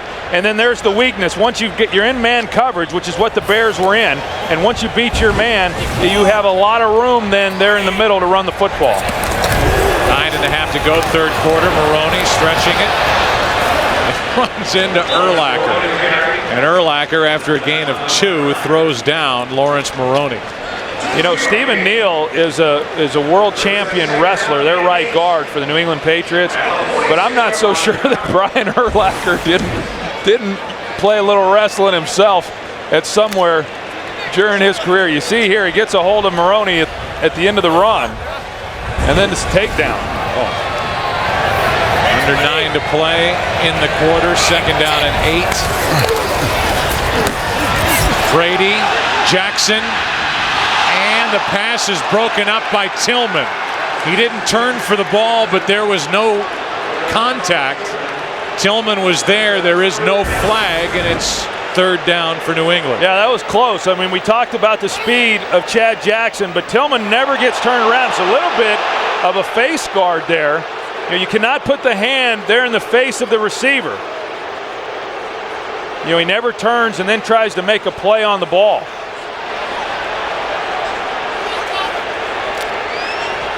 No flag is thrown, and the Patriots get to the line in a hurry on 3rd and 8. From the shotgun, Brady over the middle. The pass is caught by Watson, and the ball comes out into the arms of Caldwell. And now the ball out yet again, and the Bears take over. A penalty flag ends up on the field. Danielle Manning comes away with a football. And for the moment, it's another turnover, but we'll check the flag. Over along the far sideline, the ball came out twice. And you wonder what the call is. First, out of the arms of Watson. Well, Lance Briggs is who knocked it out. Rashae Caldwell catches the ball and then is trying to score himself. I know initially New England was acting as if they were going to get the ball back, but I don't see it. I see that being Chicago's ball. Yeah, I do too. After the play was over, we have a personal foul, unnecessary roughness on the recovering team, number 33. We will go half the distance to the goal. First down, Chicago. So after the play was over and after Manning came away with a football, Charles Tillman is flagged for this. Number 33. Oh yeah, comes in and drills Watson. Definitely a foul, but definitely Chicago's football. Starting from just outside their own 6-yard line after the third Patriot turnover, Thomas Jones out to the 10. It's just amazing what's happened down on that end of the field, Joe. I mean, all the turnovers are taking place once the ball gets inside the 20 on this one end. Maybe it has something to do with the new turf. Well, it's been an odd game because of those turnovers, and the Bears, number 1 in the league with 119 points off turnovers.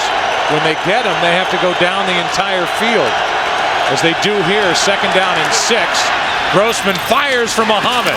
That buys a little breathing room for the Bears as Muhsin Muhammad makes the catch in front of Hobbs, good for 16 yards. Well, good job by this offensive line. Check out the protection that Rex Grossman gets, and then he turns it loose. I mean, he threw that ball with great authority, which you really have to do. I mean, you've got Muhsin Muhammad running the outside. Ball's a little bit behind, but Muhsin Muhammad, because of his abilities, he's able to make that kind of play.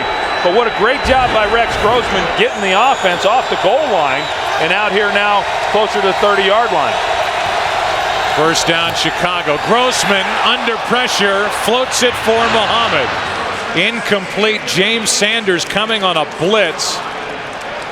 Earhold Rex Grossman after getting rid of that football, and Rex is happy just to get up. You know, you see this blitz, and then you know you may have a shot down the field. Rex fields him at the last minute, and then he's got a shot up the field. If he's able to just lay this a little more, Muhsin Muhammad's going to be able to run that one down, but that's one of those that's easy to talk about from up here. When you're down there on the field and you got Sanders barreling down on your back, it's hard to complete that ball. One sack belongs to Seymour, but he's been hit 7 times, hurried 14 times. And one of the better runs by Jones, picks up 5. It'll be 3rd and 5. You know, I think we take for granted that because they're so well coached, that despite the injuries, the Patriots should just get through it. But they're playing without Rodney Harrison, their strong safety, without Eugene Wilson, their free safety, without Chad Scott. They've got Hawkins and Sanders starting at the safety spots, and Troy Brown playing a lot of defensive back. Yeah, and he's in right now. Across from Rasheed Davis on 3rd and 5. And the Bears change it up and hand it off.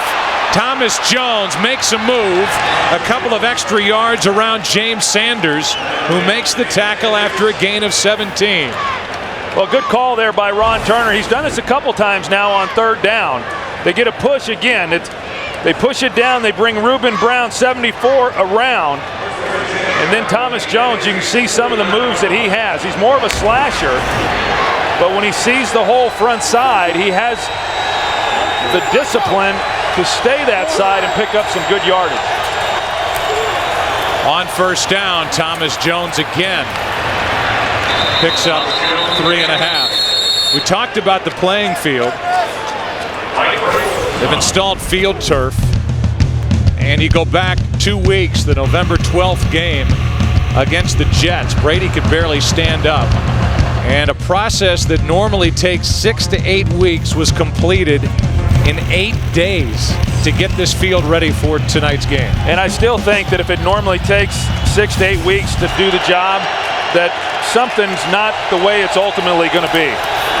2nd down and 7, and Thomas Jones with a couple of good runs on this drive, picks up 5. And it'll be 3rd down and about 1.5 yards, maybe 2. You know, I touched on it a little bit earlier, talking about the field, and you know, we've had a lot of injuries. I don't think any of these injuries have really had anything to do with the playing surface. In fact, I think it's held up pretty well. But Tom Brady on Friday, he came in and they practiced on Wednesday and Wednesday and Friday on this field. And he said his back was giving him some problems, and he thinks that it might have had something to do, you know, with this surface. You're used to being on grass, and now you're on a little bit harder surface. It certainly affects your body. Thomas Jones to the edge is tripped up by Samuel. And the tackle by Asante Samuel brought down Jones shy of first down yardage. And we'll see if the Bears go for it on 4th down. Yeah, I think again, once you get in this side of on this side of the 50, depending on exactly what the distance is that they have to travel, they're going to come in and measure it, not because they think that they've got the first down, but to make that decision, you want to know exactly how much you've got to go in order to pick it up. And again, we talked about this last week. Going into last season, the officials were told to be more lenient on teams asking for a measurement. And if nothing else, this buys the Bears time to figure out what they do. But clearly, the ball is shy of first down yardage. And the Patriots trying to move it a little bit, which if that seen could be flagged. That goes back to the whole principle of the New England Patriots wanting smart players. That's the kind of thing smart players do. Any advantage you can get. So it's 4th and a yard, and the Bears have their offense out on the field. And why not? With the way their defense is playing and forcing turnovers, might as well try and pick up this yard. And as we mentioned, teams are 1 for 7 against the Patriots this season going for it on 4th down. That's the best defensive percentage in the NFL. Well, you'd like to think, I know you got big Vince Wilfork right in the middle, but you'd like to think that if Tom Brady runs the quarterback sneak somewhere either in the A-gap between his right guard and center or between his left guard and center, that there's enough of a crease there that he can pick up the first down.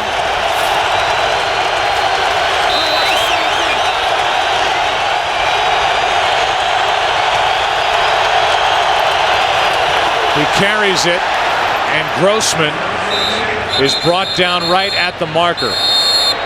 Depends on the spot, and we'll see how generous that spot is.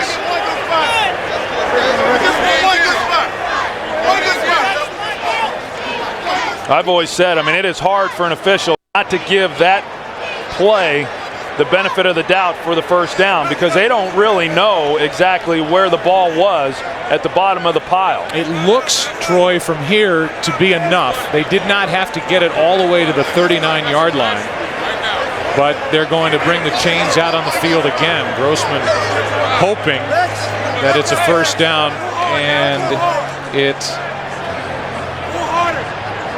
is. Well, generally speaking, if there's any kind of movement along the offensive line, you're going to get the first down, whether you actually got it or not, because you just can't really see as the official, where he got stopped. When they don't get it is when there's absolutely no movement and the defense just stones the offensive line. So now 2 out of 8 are teams going for it on 4th down against the Patriots. First down, Chicago, down by 7.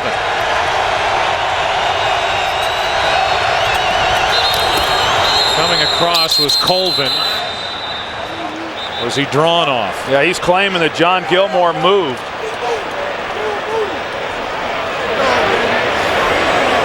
Unabated to the quarterback, 59, defense. 5-yard penalty, still first down.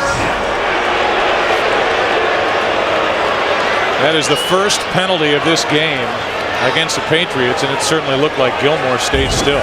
Yeah, I think Gilmore, actually what Colvin was watching was the right tackle, Fred Miller, and he moved his hand. These defensive ends and linebackers, when they're trying to come off the ball, they're looking for any type of movement whatsoever to get the advantage. But I think that was a good call by the official. 1st and 5.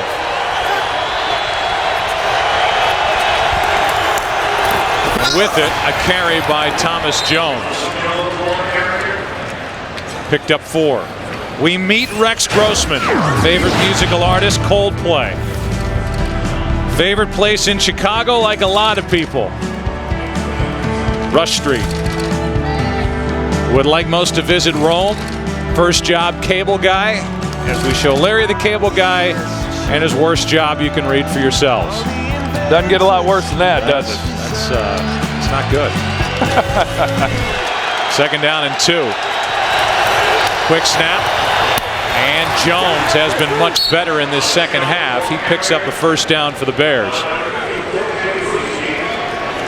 I'll Tell you, that's still some tough running inside there. I know Cedric Benson, he's had some success running the football. Thomas Jones, as you said, Joe, he's starting to have a little bit more success as well. But I tell you what, you got to be a pretty tough guy if you're going to run in the middle of this defense for the New England Patriots. Remember, they've got Vrabel now. The Patriots do back in the middle after losing Junior Seau to the broken arm. On first down, play action. Grossman over the middle for Clark, and it's picked off. Asante Samuel. Another turnover, and Grossman is in on the stop. His second of the game. Asante Samuel has 5 on the year.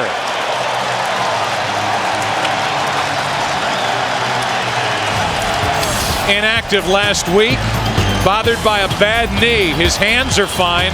2 interceptions in this defensive struggle, and the Patriots take over up by 7. Each side with 3 turnovers. We talked early about Rex Grossman limiting the mistakes, hanging on to the ball. He's thrown 2 interceptions and dropped a snap.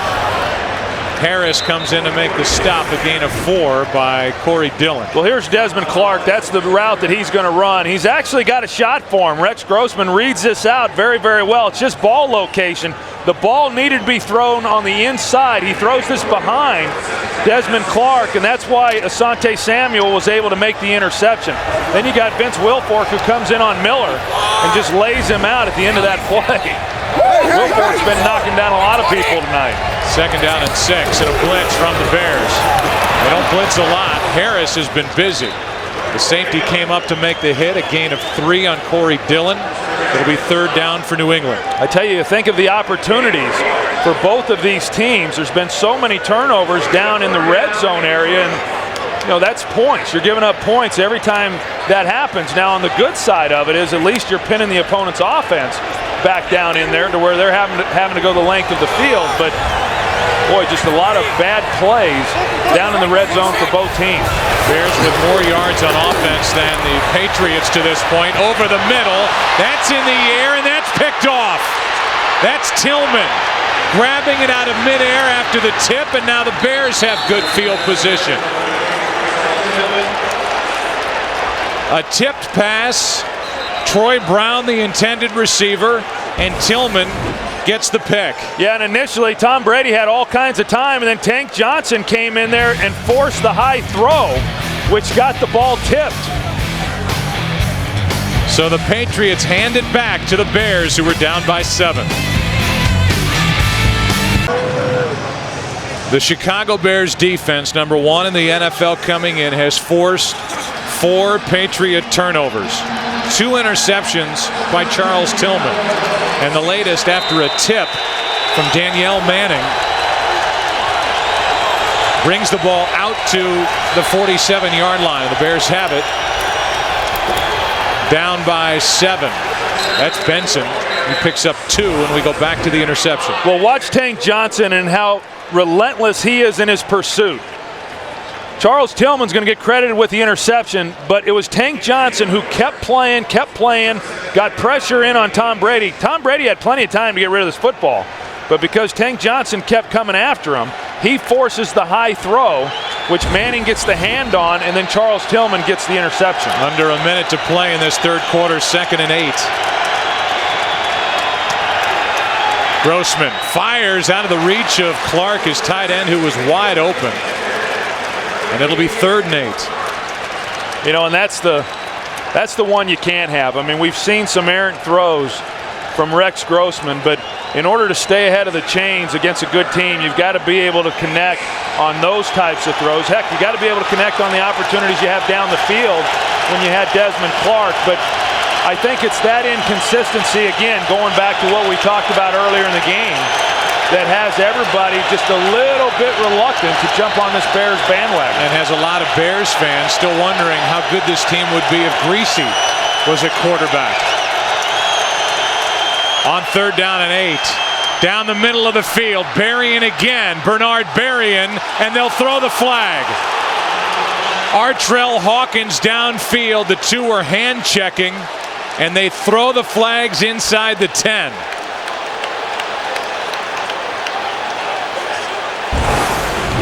I think the hardest thing sometimes is for a ball that's underthrown. 25, defense.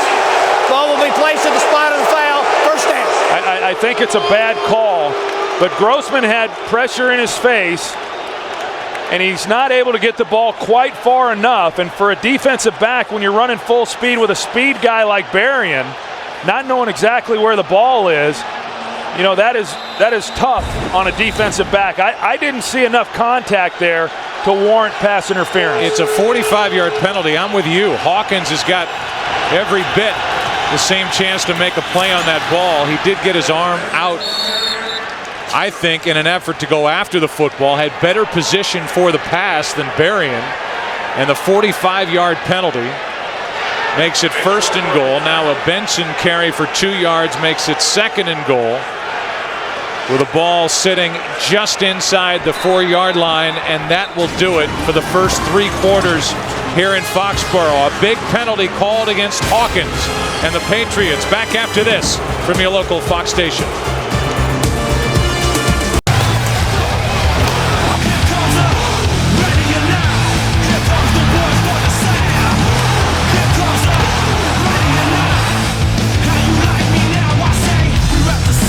We are ready to begin the 4th quarter here in Foxboro. Patriots lead 10-3. A big 45-yard pass interference call against Artrell Hawkins has set up this opportunity.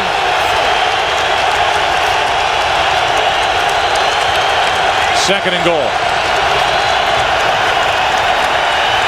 Grossman hit as he throws, and it's incomplete for Muhammad, and a flag comes down. A penalty flag comes in from the back of the end zone.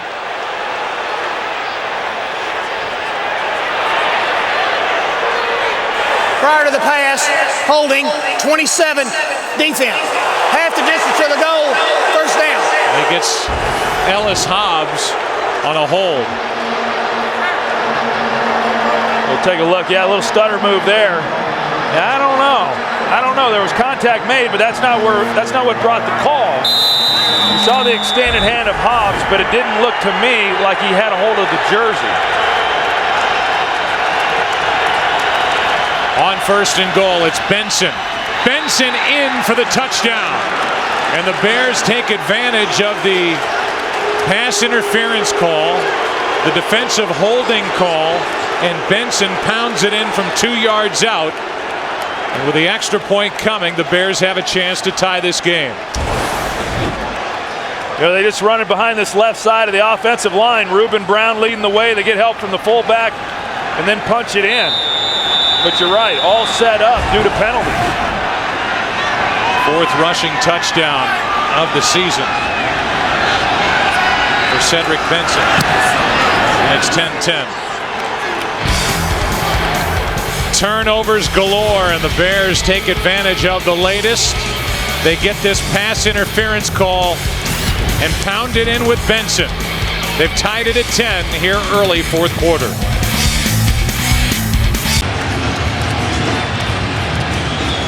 Robbie Gould will kick it away. The best in the business this season, Maroney on the return. Ran into the waiting arms of Israel Idonije and others. There have been a total of 7 turnovers in this game, so cue Benny Hill music. Tillman with his first of 2 interceptions. Briggs just took that one away. Grossman with a fumbled snap. 2 fumbles on this play recovered by the Bears, and then the interception by Samuel. The next turnover was into the arms of Tillman. That's interception number 2. A total of 14 points off the total of 7 turnovers. 4 takeaways for the Chicago defense. And the pass is well thrown to Watson, forced out by Harris. So not only, Troy, are the Bears playing without Todd Johnson, who injured his ankle. We mentioned it early, but it's worth bringing back. Ricky Manning Jr., one of their best defensive backs, is suspended out for this game after pleading no contest to felony assault charges from an incident at a Denny's near UCLA back in April. He is not available Today, he came in as the leader on this defense with 4 interceptions. Now, Tillman has tied him. Here's Maroney on second down, not much. Picks up 2. Third down coming up.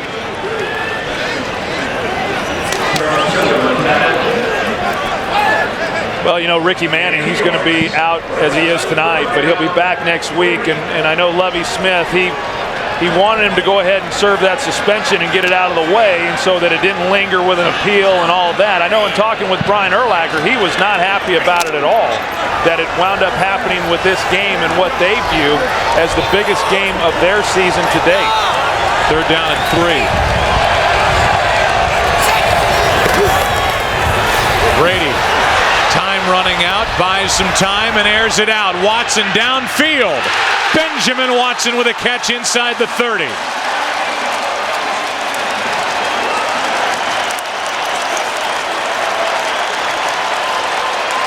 You know, first for Chicago, Tommy Harris really does a great job of getting pressure on Tom Brady. He's relentless. He fights through the double team, but Tom Brady's able to slide and then throw the ball up. But Ben Watson, I mean, again, just another example of him just making a play. He jumps up over Daniel Manning and brings that one in. The rookie Manning led up for just a moment.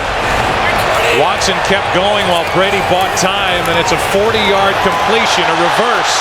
How about another reverse? And Jackson is brought down by Vasher. A double reverse, and Chad Jackson loses 8 yards as Nathan Vasher is back there to make the stop. And if Riche Caldwell had just kept the ball, they probably would have gotten a pretty good gain out of that. You're going to see this the way it unfolds, and sometimes you just out-trick yourself. Now, if Riche Caldwell keeps it here, this is the only guy here that can really make a play. Instead, they hand it right back to where all the pursuit had already been, because that's where the play was initiated.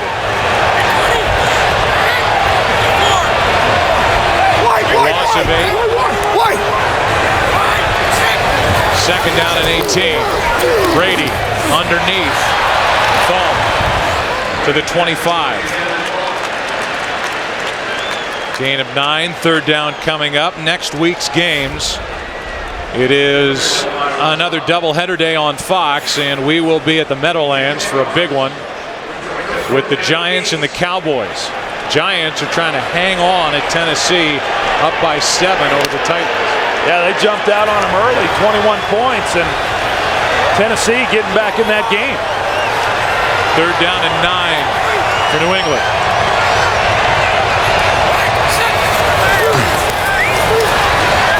Brady steps up, try and run for it, makes a move on Urlacher and has a first down.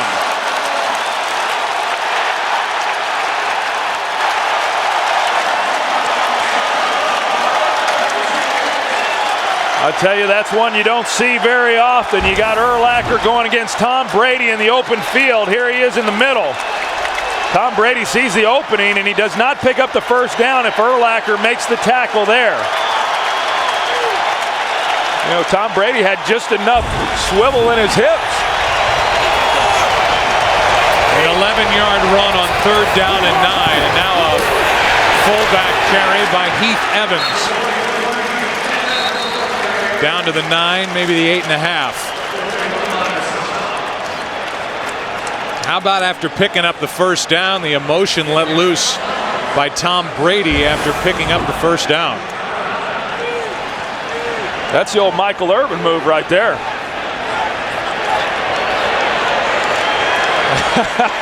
I know Tom Brady has great respect for Brian Urlacher. Went over there to say something to him, but Urlacher didn't want to hear it. Second and 5. Maroney.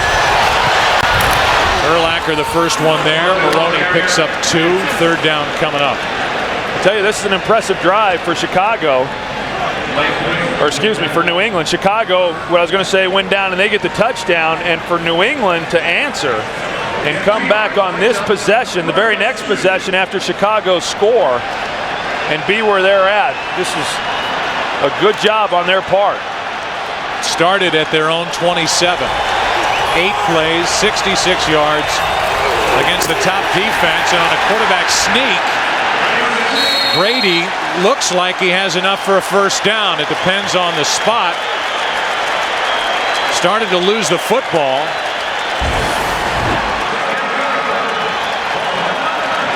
And it's a first down for New England. That's right. That was Lance Briggs who was coming in and got his hand on the ball and just about got it loose.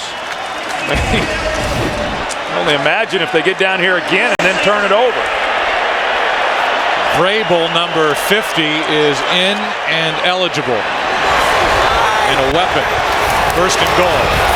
Maroney over the right side. Tripped up. Hillenmeyer was down there at the bottom of the pile for the Bears. Second and goal. You know, this Bears defense is so good down here in the red zone. They're fourth in the National Football League defensively in the red zone. However, New England, they're pretty good themselves offensively. They're third in the NFL. Ball is at the 2.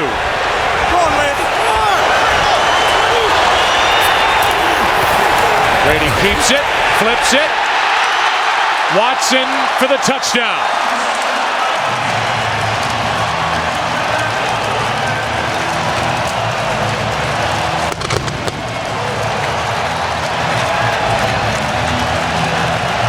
You know, you see this over and over down here in around the goal line.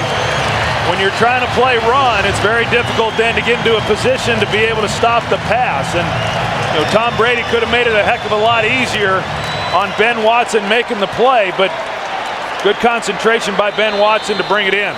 Ball a little underthrown. Watson makes the grab. Scores his third touchdown of the season. And it's 17-10 New England. And the 5th straight year for Brady with at least 20 touchdown passes. The latest to Watson and a 7-point Patriot lead. Within that 11-play drive, the Patriots converted 3 third downs. A 3rd and 3, the 40-yard pass to Watson. 3rd and 9, the 11-yard Brady run. 3rd and 2, the 3-yard Brady sneak. Now it's Rashid Davis who can make it only to the 20. The touchdown flip from Brady to Benjamin Watson. And Lance Briggs trying to figure out what went wrong.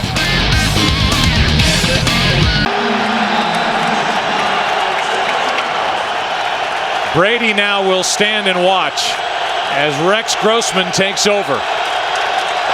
Starting from his own 20, and the pass batted down in the direction of Seymour again. They're the offensive leaders for the Bears, and there's the day. 2 interceptions for Grossman. Also put the ball on the ground with a mishandled snap. 13 out of 29 for 175 yards. Second down and 10. Well, Chicago now gets an opportunity to try to answer the score that New England just put up and see if they can do it. Hand off to Thomas Jones, picks up 9. Brought down by Sanders, and we go to Chris Rose for a game break. All right, Joe, maybe I was premature to give LT an extra gobbler or something, but how about a Johnny Unitas award? It's his 5th career touchdown toss. That to Antonio Gates ties the game against the Raiders at 14. Back to Gobbler Central, Joe, Troy, and Pam. That's us. Wow, what a game out there. Who expected that in San Diego? 14-14 game. Now 3rd down and 1. Misdirection play and a first down carry by Thomas Jones. Bruschi on the tackle, a gain of 3 and a fresh set. As now Teddy Bruschi is down. Wow, it is amazing how many guys that we've had go down tonight. They've lost Seau. And now Bruschi is down and getting attention. We will take a break. First down for the Bears. Teddy Bruschi appears to be okay after taking a knee to the head on that last play. It was a 3rd down and 1. First down carry by Jones. Clock winds with under 7.5 to play. New England up by 7.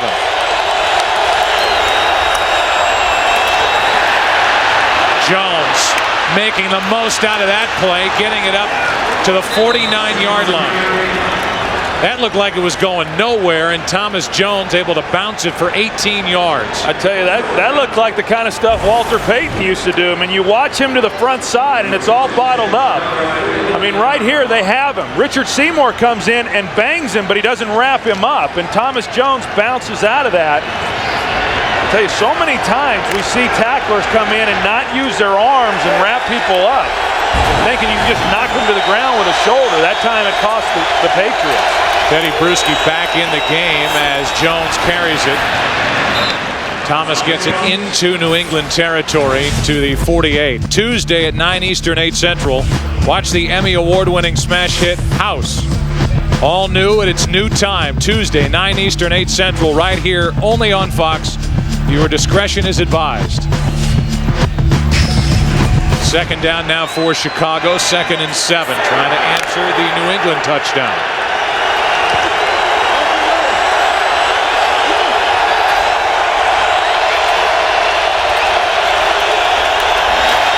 Colvin on the rush. Grossman fires, incomplete.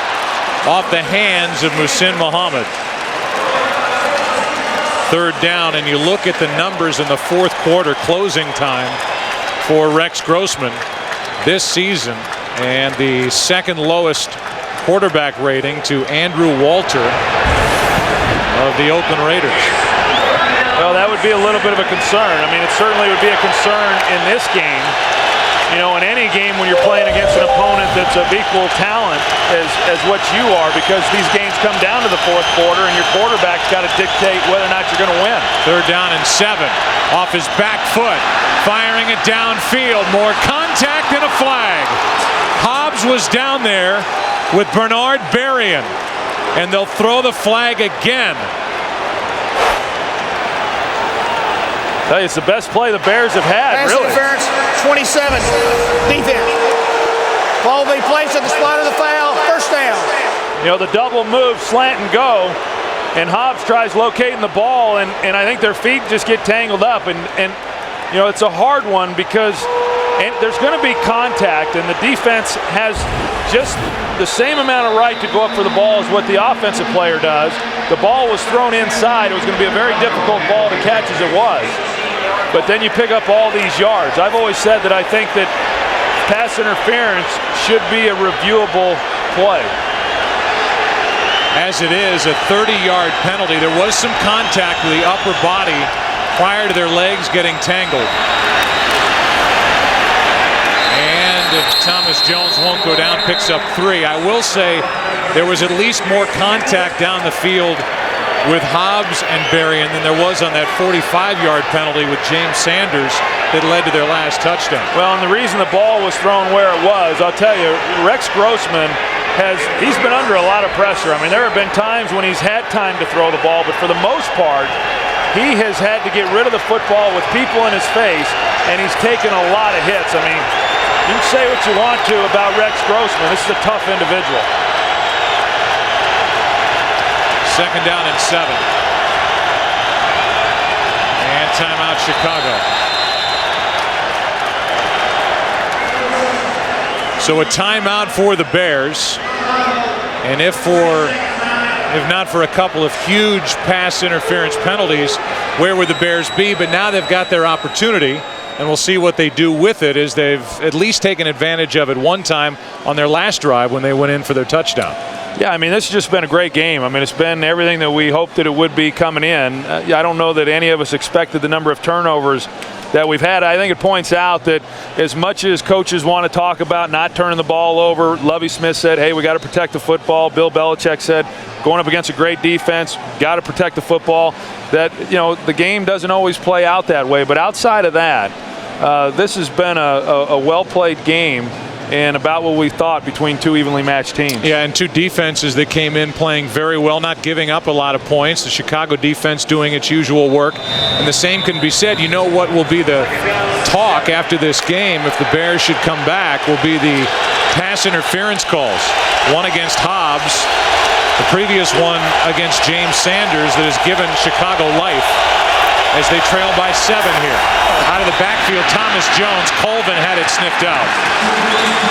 Roosevelt Colvin was out there, stopped the play, and it's 3rd down for Chicago.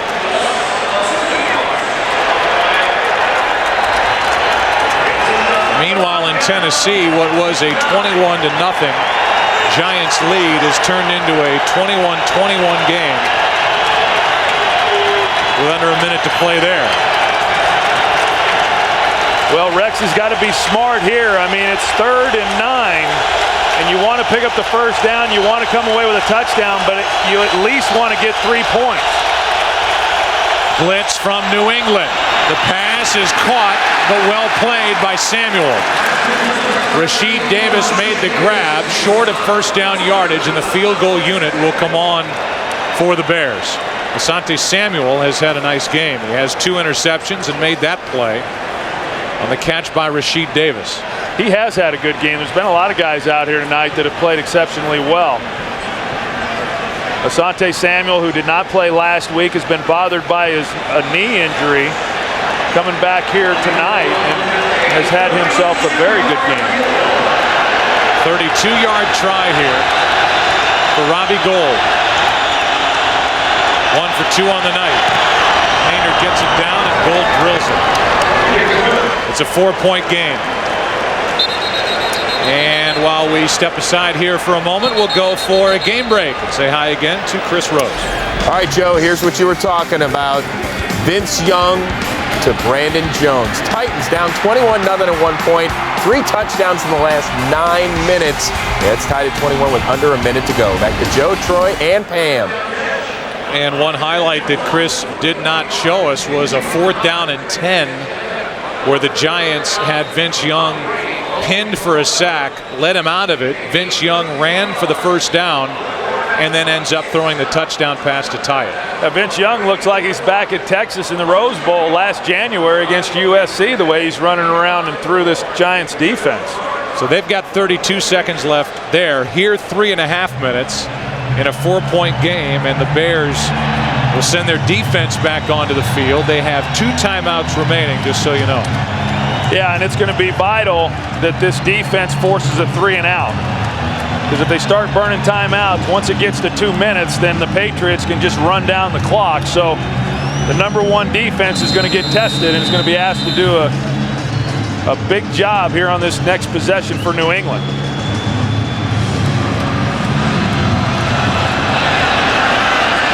Maroney on the return. Maroney gets out across the 25 where he is hit and dropped after an 18-yard return. Well, we want to thank our truck drivers. 3 trucks starting in New York, going to Dallas, Texas. Our drivers, Dean Bowtie, Mike Leon, Denise Dunn, Patrick Daniels, Tommy Kilman, and Sharon Dennis. 62.5 total driving hours, 3,433 miles, and 2,400 gallons of fuel, totaling over $6,000. And in addition to that, a lot of time away from their families.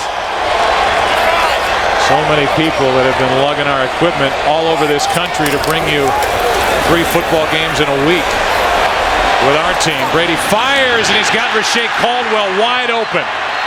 Out of bounds on the Patriots side of midfield. A 22-yard completion, and the Patriots, Troy, the first team to go over 300 yards against this Chicago defense this season. Yeah, and that was set up by this offensive line, just giving Tom Brady a tremendous amount of time to allow his receivers to get down the field and get separation. Teddy Bruschi appears fine after taking that knee to the head. A 22-yard completion to Caldwell, and now Corey Dillon gets to midfield. He picked up 1. Lance Briggs on the tackle, and a timeout is taken by Chicago. We recap: 7 total turnovers, 4 by New England, and they've come every which way. Seymour with a blocked field goal early to snap the string of 26 straight, hit by Robbie Gould. couple of big pass interference calls. A Benjamin Watson touchdown catch from 2 yards away. The Bears just got a field goal. Kicked by Robbie Gould to make it 17-13, but now the Patriots, who have racked up 329 yards on Chicago, have it in midfield and a 2nd down and 9. Well, and we've already seen that New England is going to be willing to throw the football as they did on that first down play to Riche Caldwell, and they tried running it then on 2nd down and try to run down the clock. Of course, they used the timeout, Chicago did, but you know, they're not going to just hand the ball off and then punt the ball to Chicago and then play defense. You can tell that Bill Belichick and this offensive staff wants to be able to run the clock down with this offensive unit, and they're going to do whatever they have to do in order to pick up first downs on this drive.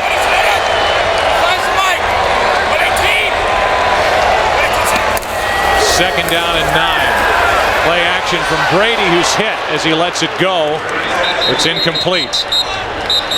That's Mark Anderson, the rookie, who has 8 sacks,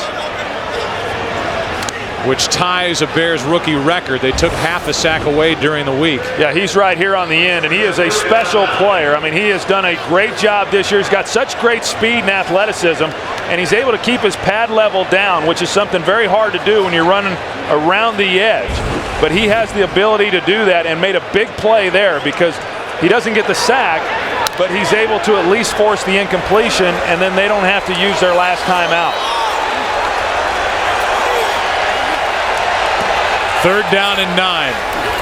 Out of the shotgun. Quick throw. Pass caught. Caldwell.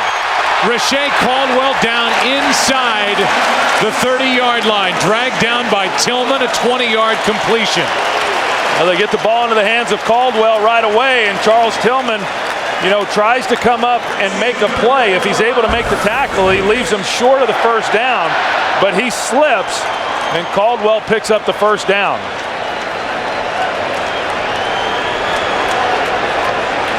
Good move by Caldwell going back to the football.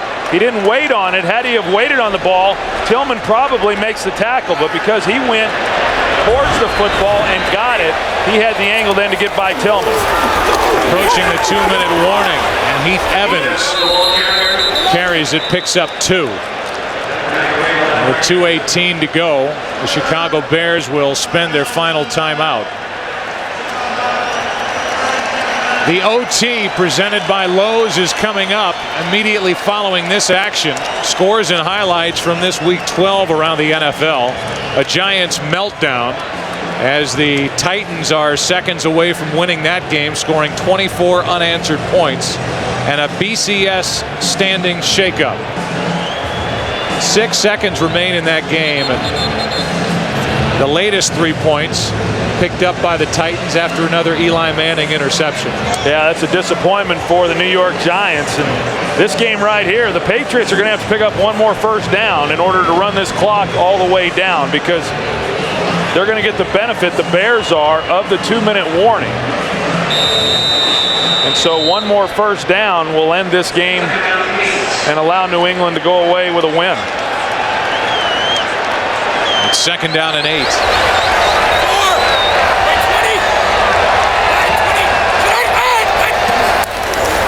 Corey Dillon, the tailback, gets it.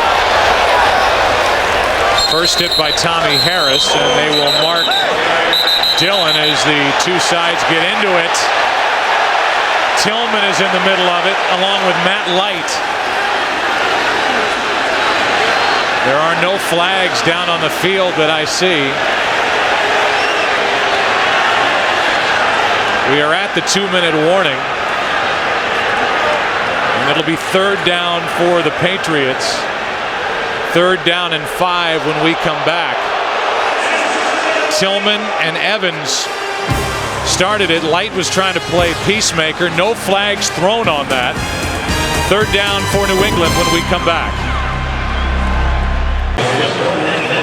It's 3rd down and 5 for the Patriots, leading by 4 with 2 minutes left in this game. Chicago out of timeouts. And if the Patriots don't gain another yard, it would be a 43-yard try by Gostkowski. 3rd down and 5.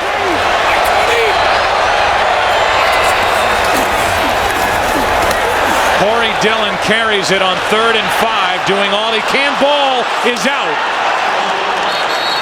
And it belongs to Chicago. Instead of getting the field goal try, Dillon fumbles. And if this play stands, we're under 2 minutes. It would be the 5th turnover by Bill Belichick's New England Patriots. Well, this is really amazing, and the ball clearly out. And what happens then is that had he have just been able to hang on to the ball and they kick the field goal, the Bears would get it with about a minute left in the game, having to go down the length of the field and score a touchdown. But now they've got plenty of time on the clock, of course, no timeouts, and a touchdown would win it. It was Manning who was in on the stop. Urlacher there first. Danielle Manning held him up. The fumble happened. Alex Brown recovered it for Chicago. And now here is Rex Grossman. Well, I've got to believe that they will at least review this. But they're not going to. The crowd is screaming for a review. They won't get it. Grossman airs it out. Rasheed Davis downfield, and it's Samuel with his 3rd of this game.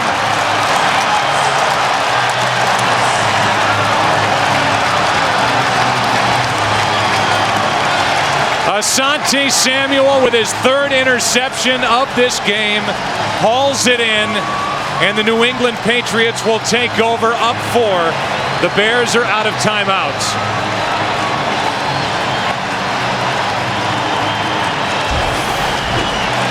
What you're going to see here, they got a chance, but they've got to lead the ball. He throws it up over the top. Asante Samuel is there to be able to make the play. Rasheed Davis, if he leads them to the middle, he's got a shot, but he threw it over the top. That is the 4th Bears turnover of the game, the 9th combined turnover. And now it's kneel down time to run out the clock for the Patriots. And let's talk about Grossman here as we wind down. You can look at the last 6 games and say he has played well in 2 of them. Last week was so-so, good enough at the Jets. And you know that there will be Bears fans and articles written about Brian Griese, who's standing there on the sideline, while Rex Grossman has struggled in this game here against the Patriots. Well, he struggled in this game here, and he struggled with ball location. It wasn't a matter of making poor decisions. He just did not put the ball where it needed to be. Even there to Rasheed Davis, if he throws the ball where it needs to be, it's a big play. But he didn't do that. And so I agree, Joe, that it was a poor performance by Rex Grossman, and that really is the only thing that's kind of holding this team back right now. I mean, you think back to last year, great defensive team, but offensively they just really weren't very productive in any way. This year they're much more productive, but they've just been very inconsistent at the quarterback position. And if you're going to win when you get into the playoffs in this league, you got to have production at that position. That's it. Patriots win it by 4 as the clock winds down. Our game being produced by Richie Zients and directed by Artie Kempner. Our thanks to Steve Horn, the editorial consultant here in the booth. Our technical producer is Joe Stevens. Technical director is Rich Basili. And the audio mixer, Fred Aldis. It's been a long week of football. 3 good games. Bears at the Jets, then Thanksgiving. And this one here between Chicago and New England. We'll take a break, come back, wrap up here, and then the OT presented by Lowe's. We'll talk a big day of football, a lot of upsets here in Week 12, BCS standings, so much more to come. So long for just a while. New England wins it.